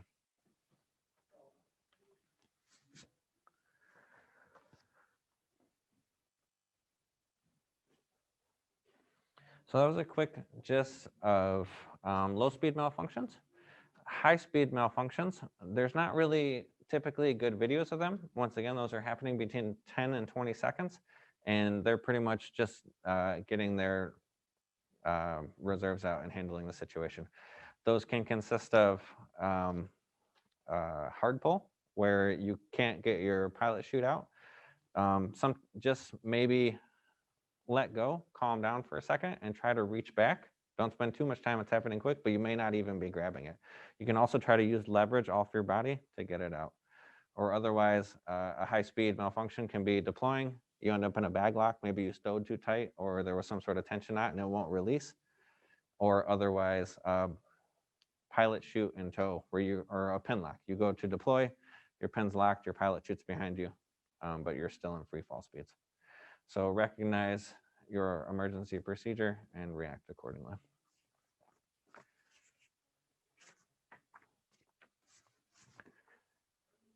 The rest of these videos are all going to be unusual malfunctions. Something to note, sometimes they're combinations of malfunctions that are happening simultaneously, happening at all different heights and different speeds. So just be prepared that everything's not going to be like the book learning. Sometimes in the real world, stuff that you don't expect happens, and make sure that you're mentally prepared, you're having a good day, you're aware and ready to deal with these situations as they may arise.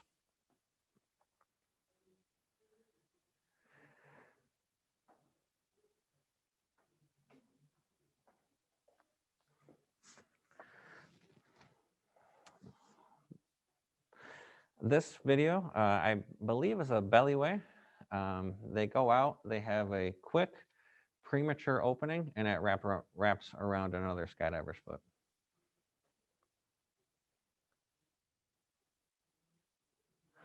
So with that, this skydiver was able to get his shoe off, released it, and the other person's parachute did open up normal. In the comments section, it described their parachute.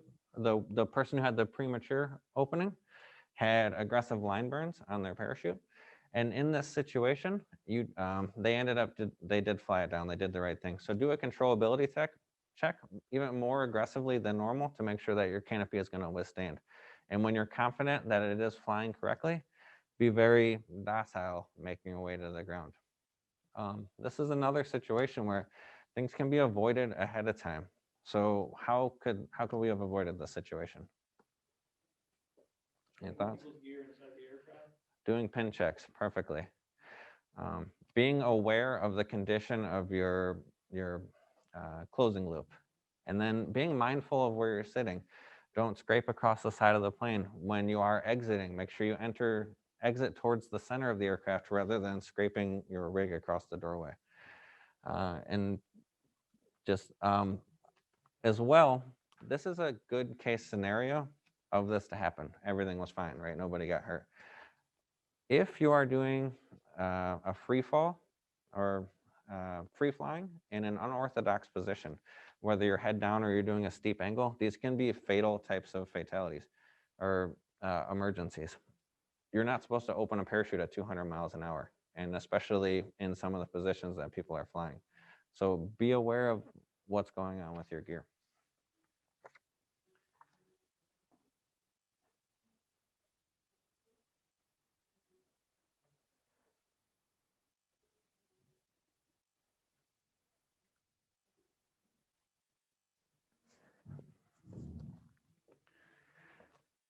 This jump is a crew jump and a canopy wrap. You may think that you don't do crew. It's not as popular of a discipline. However, this situation can translate to anybody. You can get in a canopy wrap on any skydive. So this translates a little better with sound, but I'll kind of describe what's going on. Yeah, the audio from this one is very good. The communication between the two jumpers. Exactly, which is key.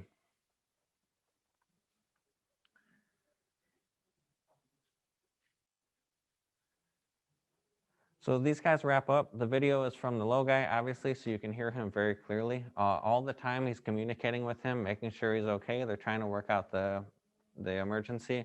He has his altimeter in frame, so you can be fairly confident that he is altitude aware the whole time. Once they realize that they can't fix the situation, he's going to communicate with the person above him, cut away, get away from him, get his reserve out, and give the person above ample time to deal with the situation that he's now left with. In a case where maybe this is going to translate towards you, where you're in a landing pattern and you collide with somebody, if you're ever below 1,000 feet, you're not going to make a decision like this. You're going to get your reserves out. You want as much fabric over the two of your heads to try to slow this down and then hope for the best. Once again, this can be dealt with ahead of time. So what are some ways to avoid a canopy collision? Looking around, up and down. Perfect. Good situational awareness. Flying a proper pattern. Flying a proper pattern. Know what jump run is. Don't track up jump run into somebody else's group.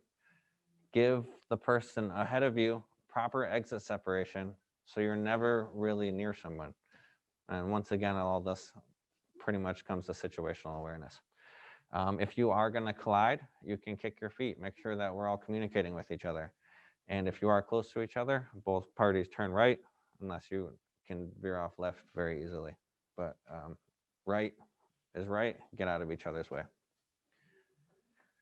Awesome.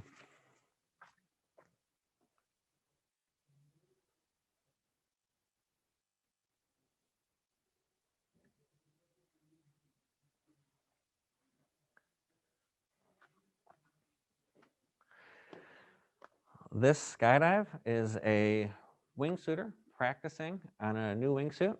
He does 2 barrel rolls. On a second barrel roll, he loses control, gets stuck on his back in a flat spin.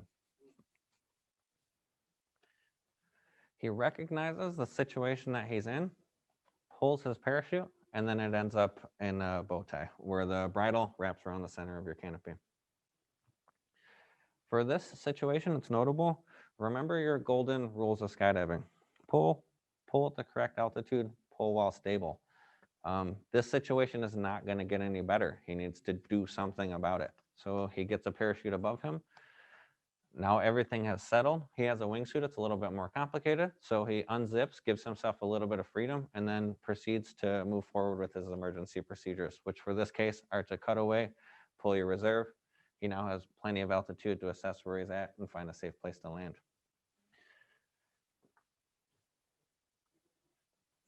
Don't delay on your cutaways. He's in a bad situation that's only going to get worse. In an aggressive spin, it only takes 3 to 5 seconds to lose consciousness. So he did the right thing by doing what he has to do to stop that situation.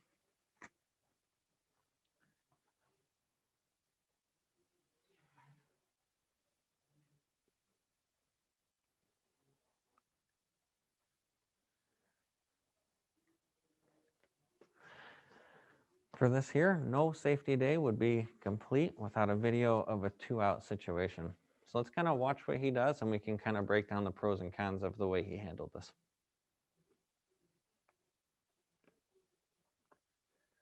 He pulled at the correct altitude as well. His reserve closing loop snapped, which is how he got in this situation.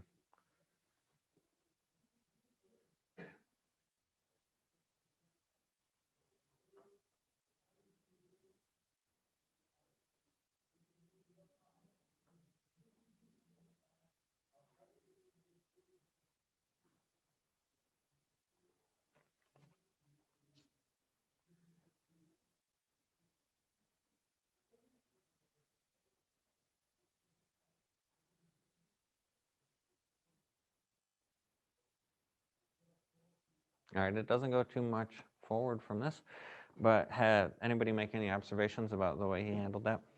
He's steering with the front canopy. Yeah. Perfect. So you want to fly with the rear risers of the most dominant canopy, which is oftentimes this main. So that was okay that he was with the front, but if everything is going well, don't change things. He unstowed his toggles unnecessarily. You want to just make minor inputs, be aware of what's going on, look for an open area to land free of obstacles, and just go straight. You have the right of way in a situation like this. Secondly, he took his slider and put it behind his head. He has now trapped himself into this malfunction. That's the parachute that, if any parachute's going to get cut away, it's that one, and now he's locked into that. So it's like, you want to practice your emergency procedures so you can do them by habit, but don't be overtook by habit. Be aware of what's going on and react accordingly. He had plenty of time. He's checking his altitude. He's high in the air, but he made a couple wrong decisions. Granted, he got to the ground safe, and we can all learn from this, so it's not a big deal, but be aware. And once again, this could have been avoided by a gear check. His reserve loop snapped. He should have been on top of that situation.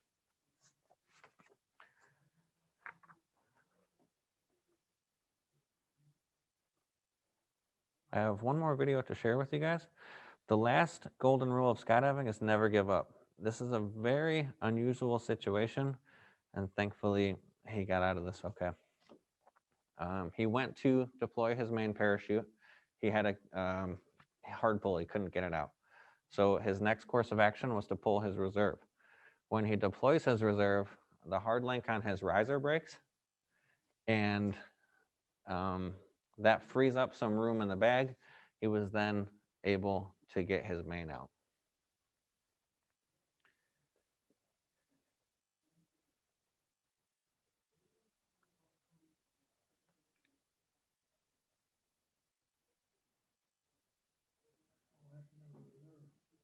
The riser, the hard link on the riser snapped. So now he has 2 parachutes out. Neither of them are good. He's making the best of a bad situation, fight it till the end. He has no more options. So you just have to do the best you can with what you have, and recognize that everything's not always going to go the way that they say in the textbooks. You have to be aware of any situation. Oftentimes, when you're dealing with a situation like this, you're not tensed up because he's fighting it. Thankfully, he does hit the ground and he has enough fabric over his head in order to walk away from this. So the main point to take away from this, regardless of the situation that you're in, you need to continue the fight until it's over. Well, you really gotta look at the power lines too.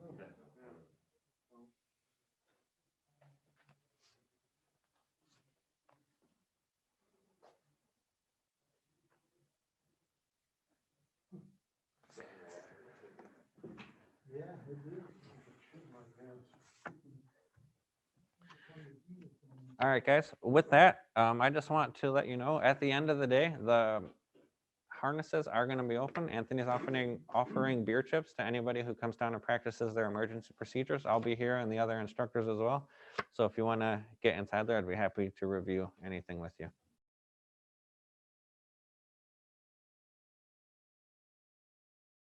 We can always practice PLS if you want to. We want you to land on your feet though. Remember your training. Okay, ready? All right, let's get started. Welcome to the aircraft side of things. I'm gonna pull out my notepad. And just like Anthony was saying earlier, it's all about currency. And a lot of people haven't jumped all winter. Some people did very limited jumping last year. So we're just gonna go over all of the things that you should remember while using and being around the airplanes. So the first thing is pretty trivial. It's when you get on the airplane, put your seatbelt on.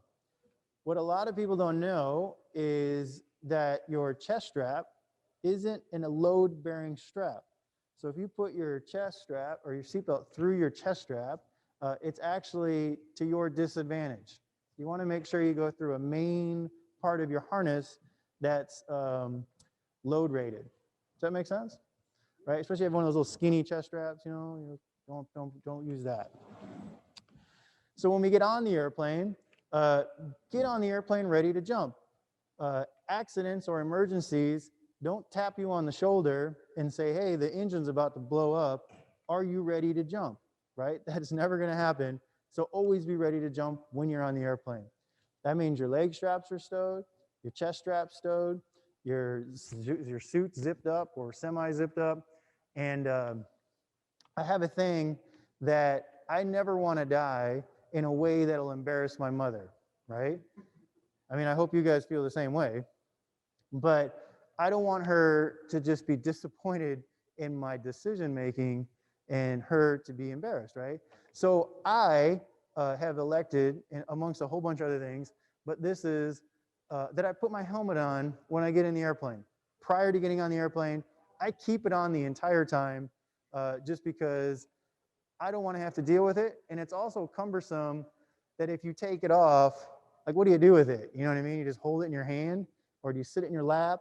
And then I got to put it back on, and I got, you know, it's just a pain. I got to put my sunglasses on.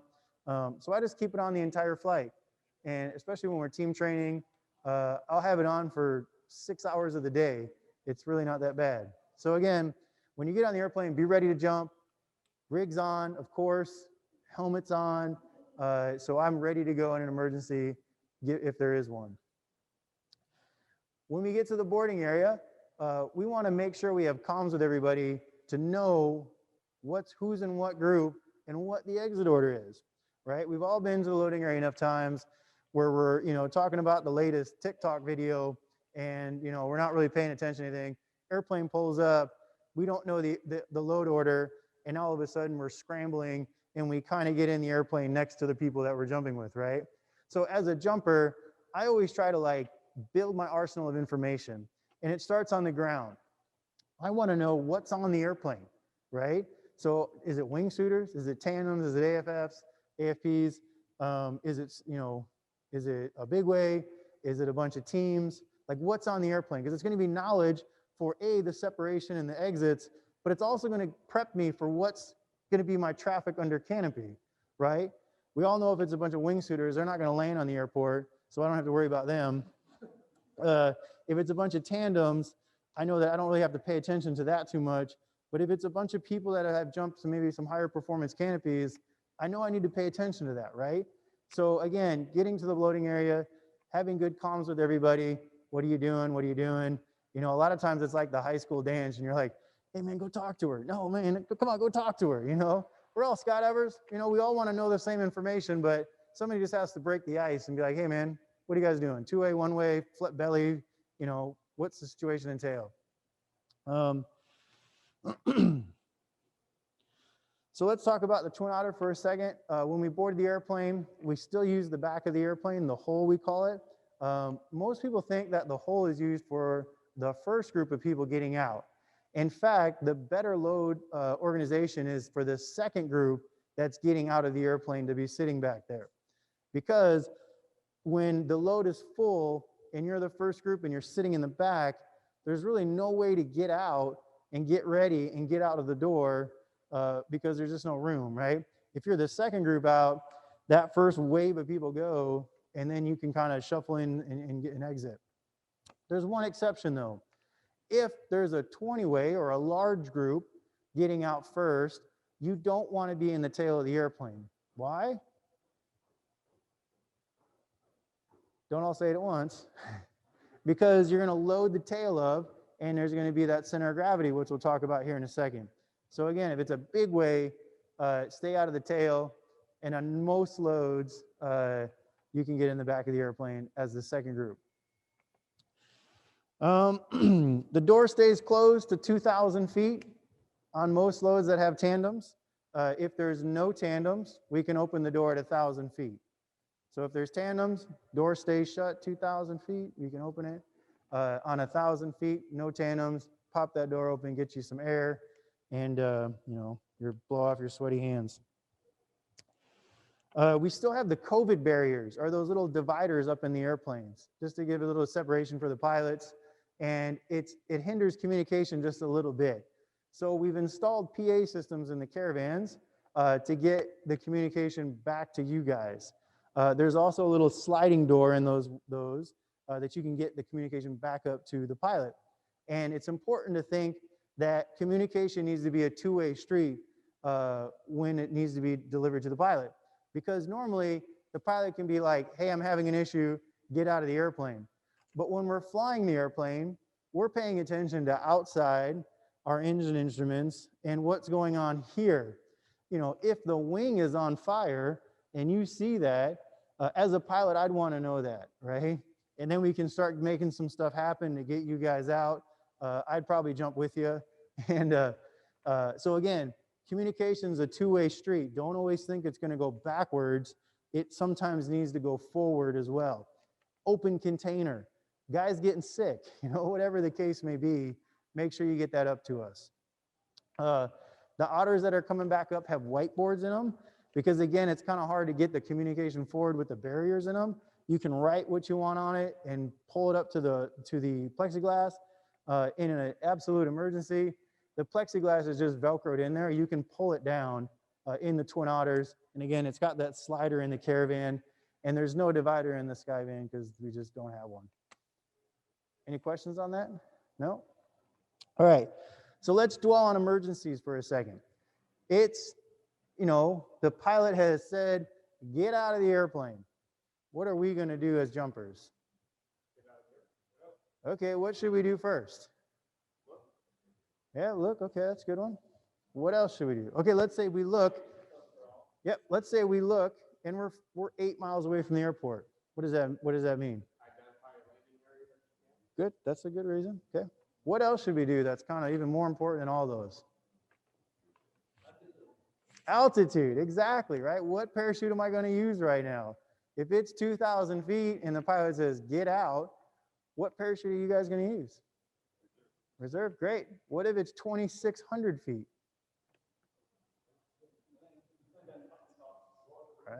Right. USPA says 2,500 feet as a baseline, right? That's a good guideline to know if you're panicked. 2,500 feet. It's easy identifiable on your altimeter. So, you know, identify what parachute am I going to use, make your way to the door in an orderly manner, and then get out. Now let's say we're at 9,000 feet and we're getting out of the airplane quickly. What is that going to do?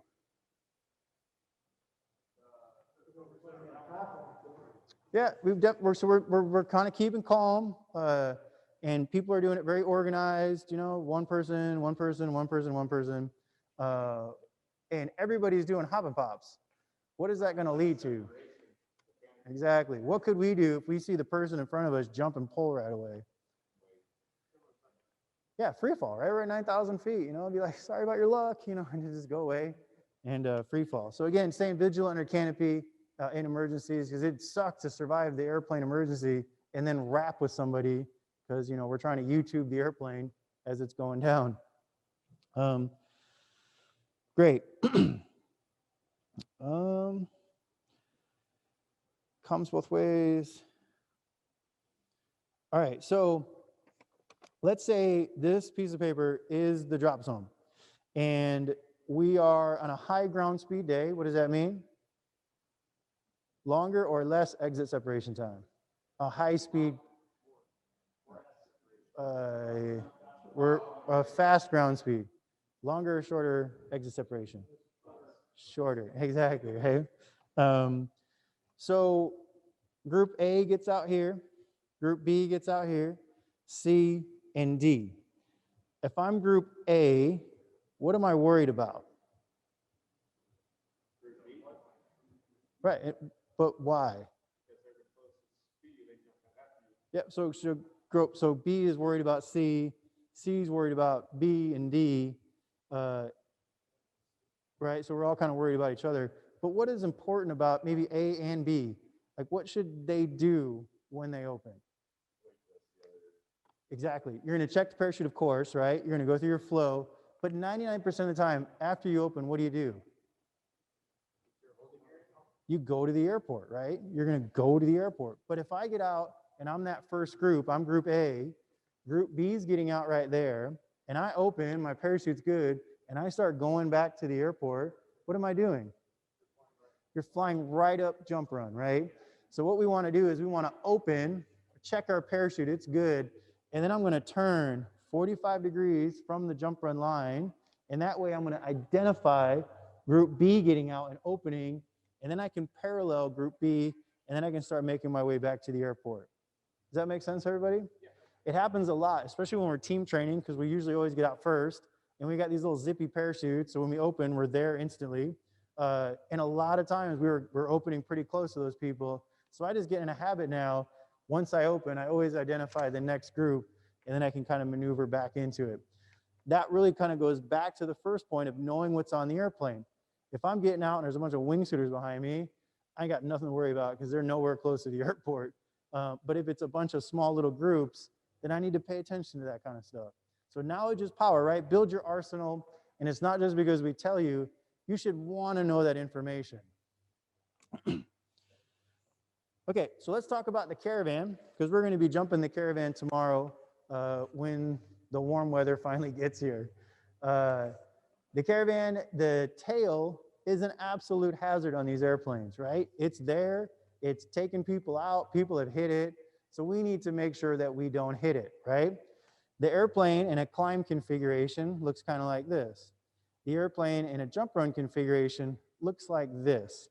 And the reason for it is we put 10 degrees of flaps in, and that'll pick the tail up. And we actually, it's in our POH that we have a 400 foot a minute descent through jump run. And what that allows us to do is take it from the climb profile and put it like this, which gets rid of the tail as much as possible from the path of people getting out of the airplane, right? Because if you're I pick on the wingsuiters a lot, but even if you're just a small person and you're excited because it's the first jump of the year and you get out of the airplane like this big, huge spider monkey, there's chances are you could hit the tail. So we're gonna get the tail up nice and high. Ultra important that we wait for the green light, because the green light means the airplane has been configured and the spot's good, right?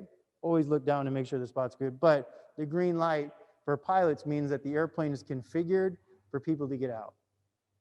Does that make sense? Cool. In the Twin Otters, it's not as critical because the tail is much higher. In the Skyvan, you're not gonna hit the tail. I challenge you. I don't, but. So now let's touch on center of gravity a little bit. What is center of gravity? Exactly. We can hang it from a string and the airplane will remain level. If we put too much weight on one side or the other, the airplane loses control. There's what we call a point of no return, meaning that if everybody jumps into the tail of the airplane, the plane's going to rock up and the pilot doesn't have enough downforce to get the airplane back situated, right? So we as jumpers need to pay attention. In the caravan, we need to make sure there's just one person on the step. In the Otter, there can be 7 people on the step. In the Skyvan, there can be 10 people across the line. The line's in the very center of the airplane. Make sense? Cool. So now let's use that same scenario. I got a 2-way. There's a 20-way getting out in front of me. What should I do as the 2-way? Yep, Will's got it. I'm going to be back up next to the pilot because even my 200-pound body, 198, 170. My exit weight is more than 200. That helps the pilot, right? Even if you're a 100-pound person, every pound helps in that manner. Even if you're by yourself, cram up towards that pilot, give him all the weight up front he can get. Cool. And what else should I be thinking about, right? Okay, the 20-way is gone. I'm up in the front of the airplane. Now what do I do? What am I worried about? Extra time, why? Yep. So if we look at that same scenario, this being the airport, let's say there's 5 groups getting out. 1, 2, 3, 4, 5. And the exit separation is 5 seconds between all of those groups. That's 25 seconds of separation, right? If you accumulatively add those up. If there's only one group getting out, I'm going to be selfish and I'm going to use all 25 of those seconds for my separation because ain't nobody else got to use it, right? And if you think of the footprint of a 20-way tracking away and opening is pretty big, right? Especially if they track high, it's pretty big. So I'm going to use all of those seconds and get as far away from that group as I possibly can, even to the point where I might have to open a little higher, right? Knowledge is power. I know already that that group is getting out. I'm opening higher because there's going to be all kinds of canopy traffic when I come into landing because there's a 20-way getting out in front of me, right? So, hey, I'm going to give them a little bit more time. I'm going to open higher, give them more time under canopy. So it's a little less chaotic as I come in for my approach. Sounds good? Cool.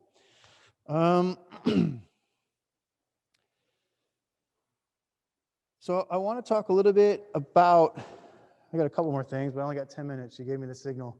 I want to talk about hop and pops and the Skyvan door. I'm hoping that we get to fly the Skyvan more here this season. And I know it's foreign to a lot of people how the door works, to whereas the Caravan and the Otter are kind of the same, you know?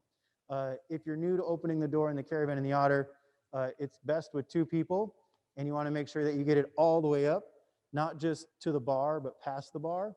And when you shut it, you don't need to do the Price is Right wheel move where they're over their hands like this and throwing it down, because they're a pain to build and they're expensive. So the Skyvan works. The door is electronically operated. The pilot can operate it or the jumpers, but it's either or. Like we either make the controls work in the back or we make the controls work in the front. And most of the time we make the controls in the back work because we don't know what's going on right by the door.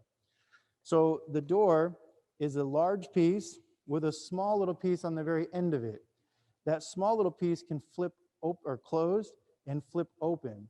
When it flips closed, there's a latch that you turn 90 degrees and it inserts 2 pins into the outside, into like the walls of the airplane, right?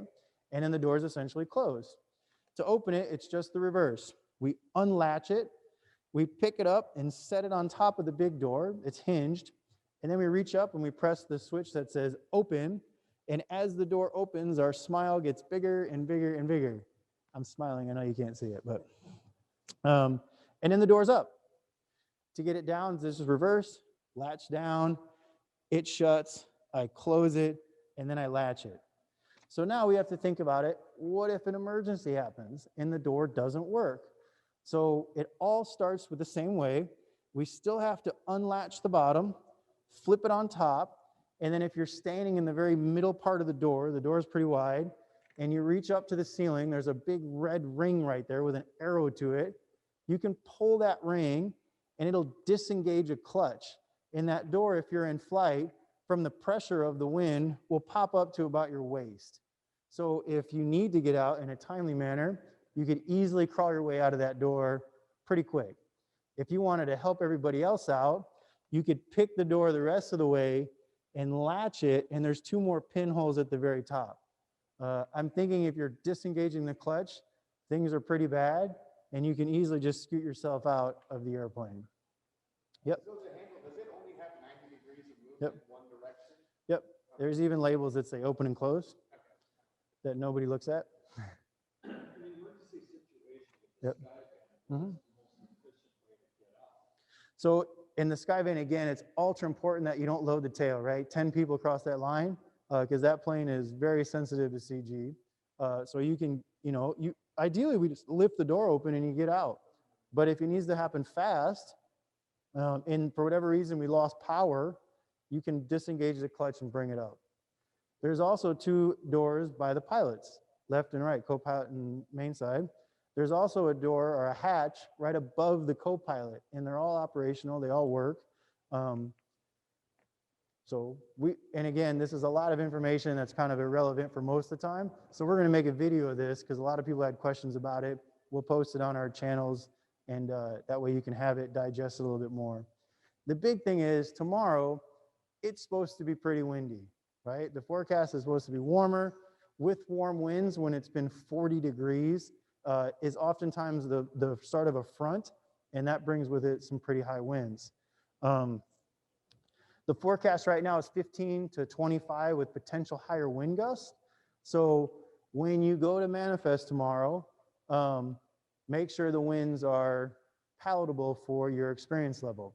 I circle back to, if I had an A license and I go on a jump and it's way over my head and I do something dumb and it gets to the point where it kills me, did I embarrass my mother? Right? She's probably like, man, you should have known that it was way over your head, and why were you jumping? So definitely evaluate tomorrow. We will be jumping with the Caravan, and if it's no good, man, we got all season, right? There's no reason to hurt yourself right now. Although Josh could use a partner for shooting video for us. Yeah, we can use some more pictures taken, you know, but just don't be that guy, because it's going to take somebody else doing something dumb before you're not that guy anymore. It's just kind of the way that it works. So there was a lot of information. I'd like to open the floor. If there's any questions, whether it's aircraft or not, I'm happy to answer. I do have one, just one thing I haven't heard mentioned, like being strict about unbuckling your seatbelt at the proper altitude. Like if you have a problem at 2,500 feet and you need to exit and you haven't unbuckled your seatbelt, that could be a problem, you know, if you jump out, it's still buckled in. Yeah, for sure. I mean, that's being gear aware, right? Like knowing the altitudes, knowing when I have my seatbelt on and seatbelt off. You know, just because the door's shut doesn't mean you still have to have your seatbelt on, right? Like we could pass 1,000 feet, you can take your seatbelt off and you're ready to go. Anything else? No? Easy day, man. I had to answer questions about the paint colors last group, man. It was all kinds of crazy. That's a 70-inch. That's actually, Alan bought that one, so I didn't have to deal with that. Yeah, if that's it, guys, awesome. Remember, just the start of the season, it's all about currency and ramping up, right? We don't want to get in there and ramp up too much and then not have a season. You don't want to try to like just pick off right where you left off last season. Yeah. You know? I was there last season. I could be there after a few jumps. Yeah, and you know, a lot of times people look at it like, I've watched this on YouTube, now I should be able to do it. You know, like I look at it, you know, I watch sports, I watch football, and like, there's no way that I can do what they can do. Even I've watched it and I still can't do it.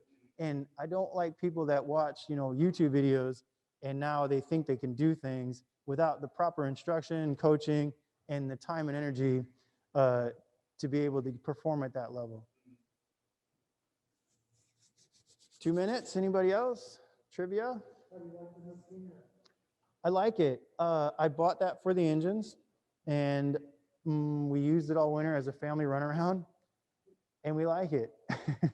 So I'm trying desperately not to get rid of it. So but it's not going to make the fleet then? It's not a jump plane. No. We'll never operate King Airs here for jump planes. Okay. Yeah, they're terrible to jump out of. Oh, okay. Cool. So just to jump out of, I didn't talk about hop and pops. So normally hop and pops aren't allowed here. We don't do them when we run 2 airplanes because usually one plane ends up waiting on the hop and pop to go clear the airspace, and it's a diminishing return when it comes to jump tickets.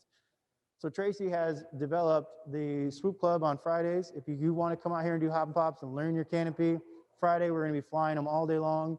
Any weekday, it's fine, you can do hop and pops. It's just when we get multiple airplanes going, it gets tricky with the hop and pops. So it looks like we're done. I appreciate your business, guys, and calling Skydive Chicago a drop zone that you frequently visit. And if there's any questions, ask anyone in the staff, and we're happy to help.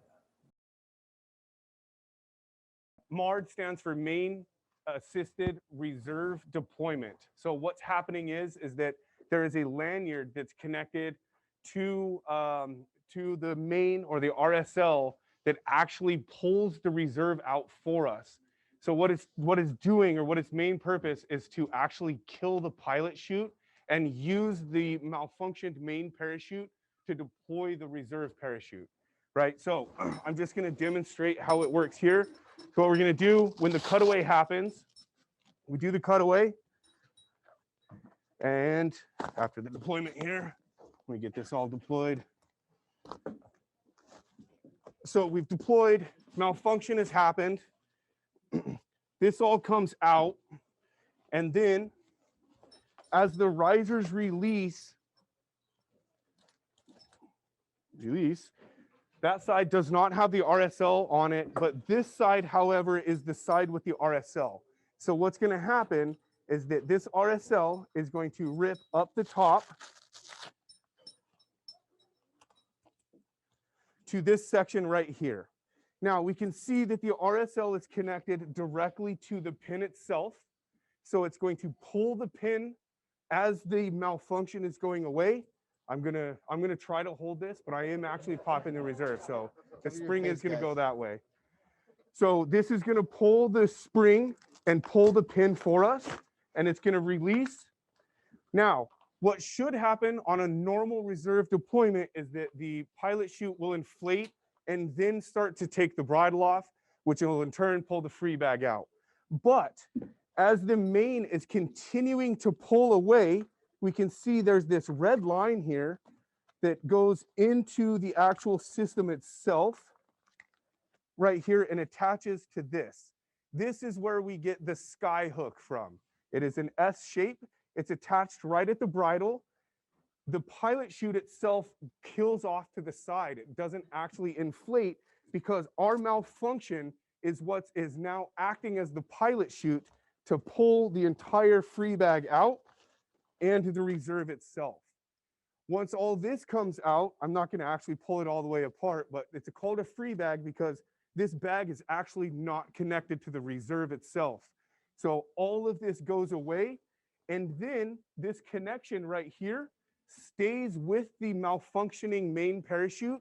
It takes the free bag and the reserve pilot chute and the main, which is attached at our RSL, which is why the RSL is important, and it all lands together, ideally, right?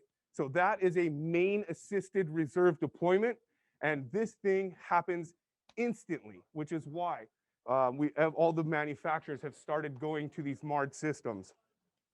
This will deploy, it will actually rip all of this off, whereas this needs to inflate, go to full extension, pull this out, and then go to full extension as well. If you have a 360, which is what this is, but if you have your 150 or whatever it may be acting as your pilot chute, as opposed to this, how much faster do you think it's ripping that parachute out? Instantly. And to prove that, we have a video that shows how instant this actually is.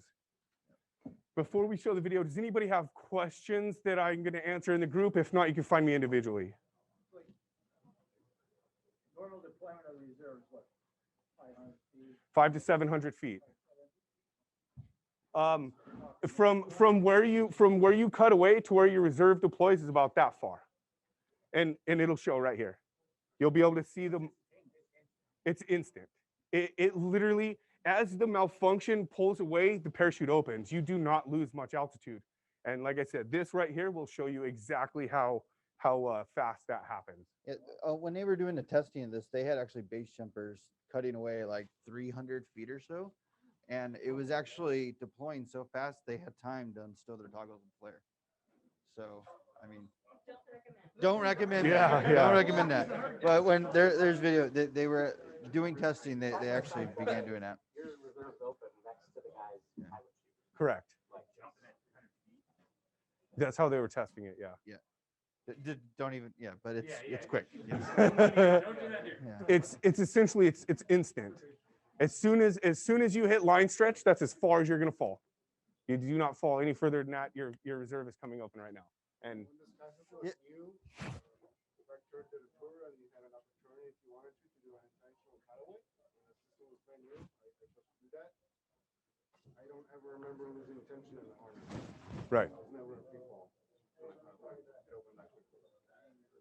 it's instant. Yeah. The winner is you get the 5 if you beat your M.A.R.D, right? If you can beat the RSL in the M.A.R.D, you're doing an out of sequence cutaway on the reserve. All right, so we want to kill the lights and throw this video on. A little background with the video. So this is in Dubai, and this is a swoop comp. This is Timmy. JVX, I don't know, it was sub 100, and they were in the middle of their turn and had a malfunction. Yeah, this is our local jumper. Well, let me see what light this is. Timmy is one of our videographers. You probably see him never landing forward under his parachute. Yeah. This is actually him. Yeah, it's about 900 feet. He took a collapse from a dust devil. So it's great because you show it how quickly it happens. And sometimes I hear people say, well, I jump a high performance canopy. This is probably one of the highest performance canopy it is, and it worked just fine.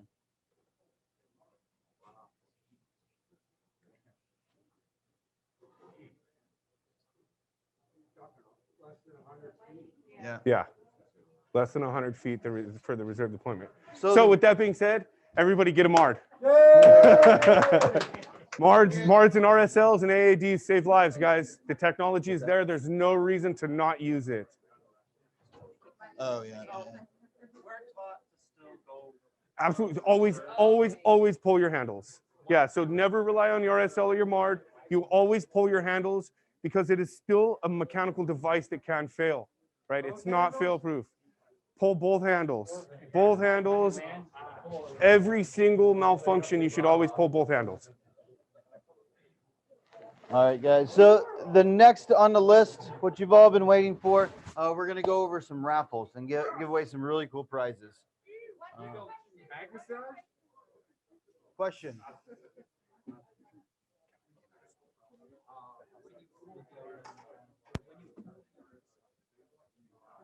When do we pull? Oh, People, quiet. he's asking, is there a time that you should unhook your RSL before that? So if you're in the water, that would be a situation. Yeah. Oh, the RSL is essentially which connects the reserve static line.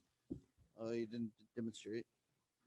So it's the RSL lanyard right here. So this is what it connects the pin and then also to your risers that are here. Yeah, and it's all the Skyhook is integrated with that. Think of it like this: the Skyhook or a M.A.R.D is an upgrade to an RSL. Yeah. Yeah, you have to have an RSL to have a Skyhook or any type of M.A.R.D. Yeah, when you disconnect it, yep. No. Then it's obsolete at that point. Yep, you have to have this connected for it to work. Correct. Yep. Yep. Cool. All right. All right, does everyone have their raffle tickets in case I can't read your handwriting? It would be helpful. Yeah, and people say that instantly, so. All right, first prize is a $25 gift certificate for Pair Gear. $25 gift certificate for Pair Gear. If you do win a prize, please come get your picture taken afterwards so we can send it to our sponsors and get more prizes in the future. Yay! All right, so $25 Pair Gear. Caitlin. Come on down. There you go.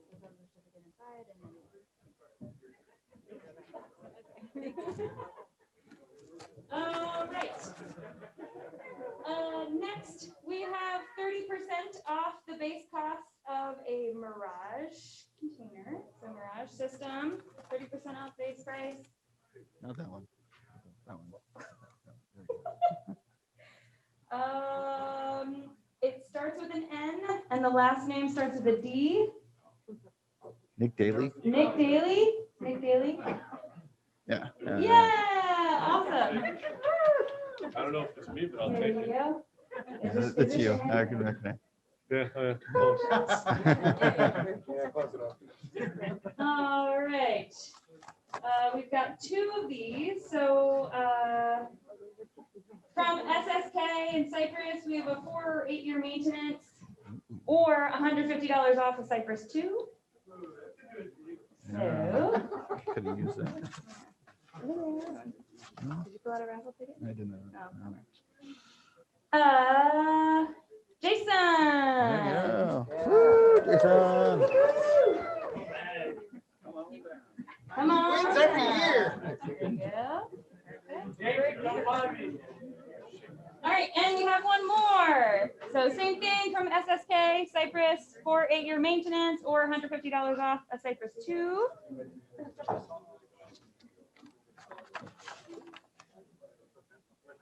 Andy K. Andy K. Woohoo! Yeah. There you are. Thank you much. All right.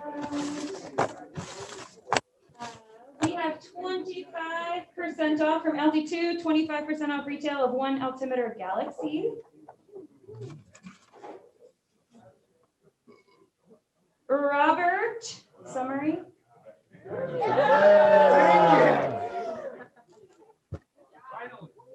Hey, Rod.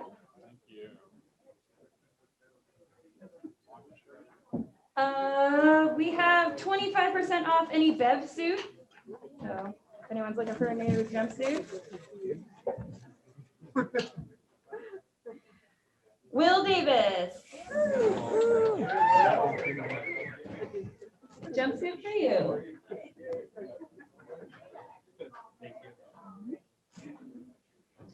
All right, 50% off wings container. Yeah, 50% off base price of a custom wings harness.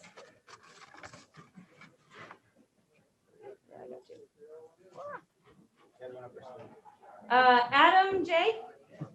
I'm Jackowski. There you are. If you lose these certificates, I'm not responsible for them. I'm also not responsible.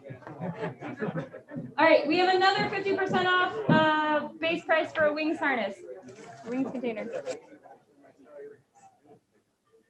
Cheese. Jeez.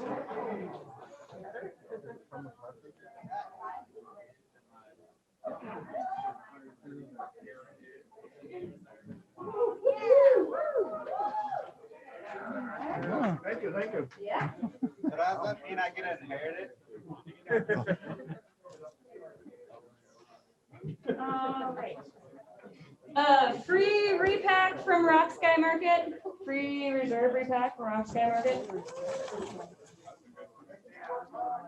Rooster. I don't have a physical certificate for you, but I'll put your name down. What I win?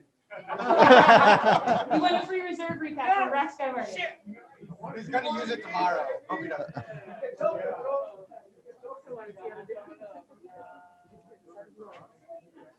All right, and we have 50% off G4 helmet from Cookie. 50% off the G4 helmet. Nikolai.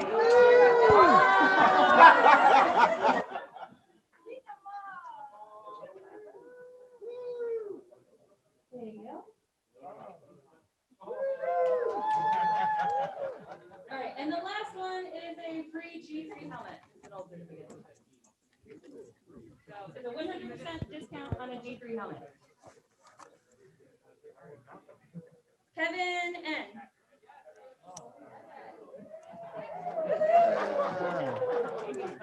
Yeah.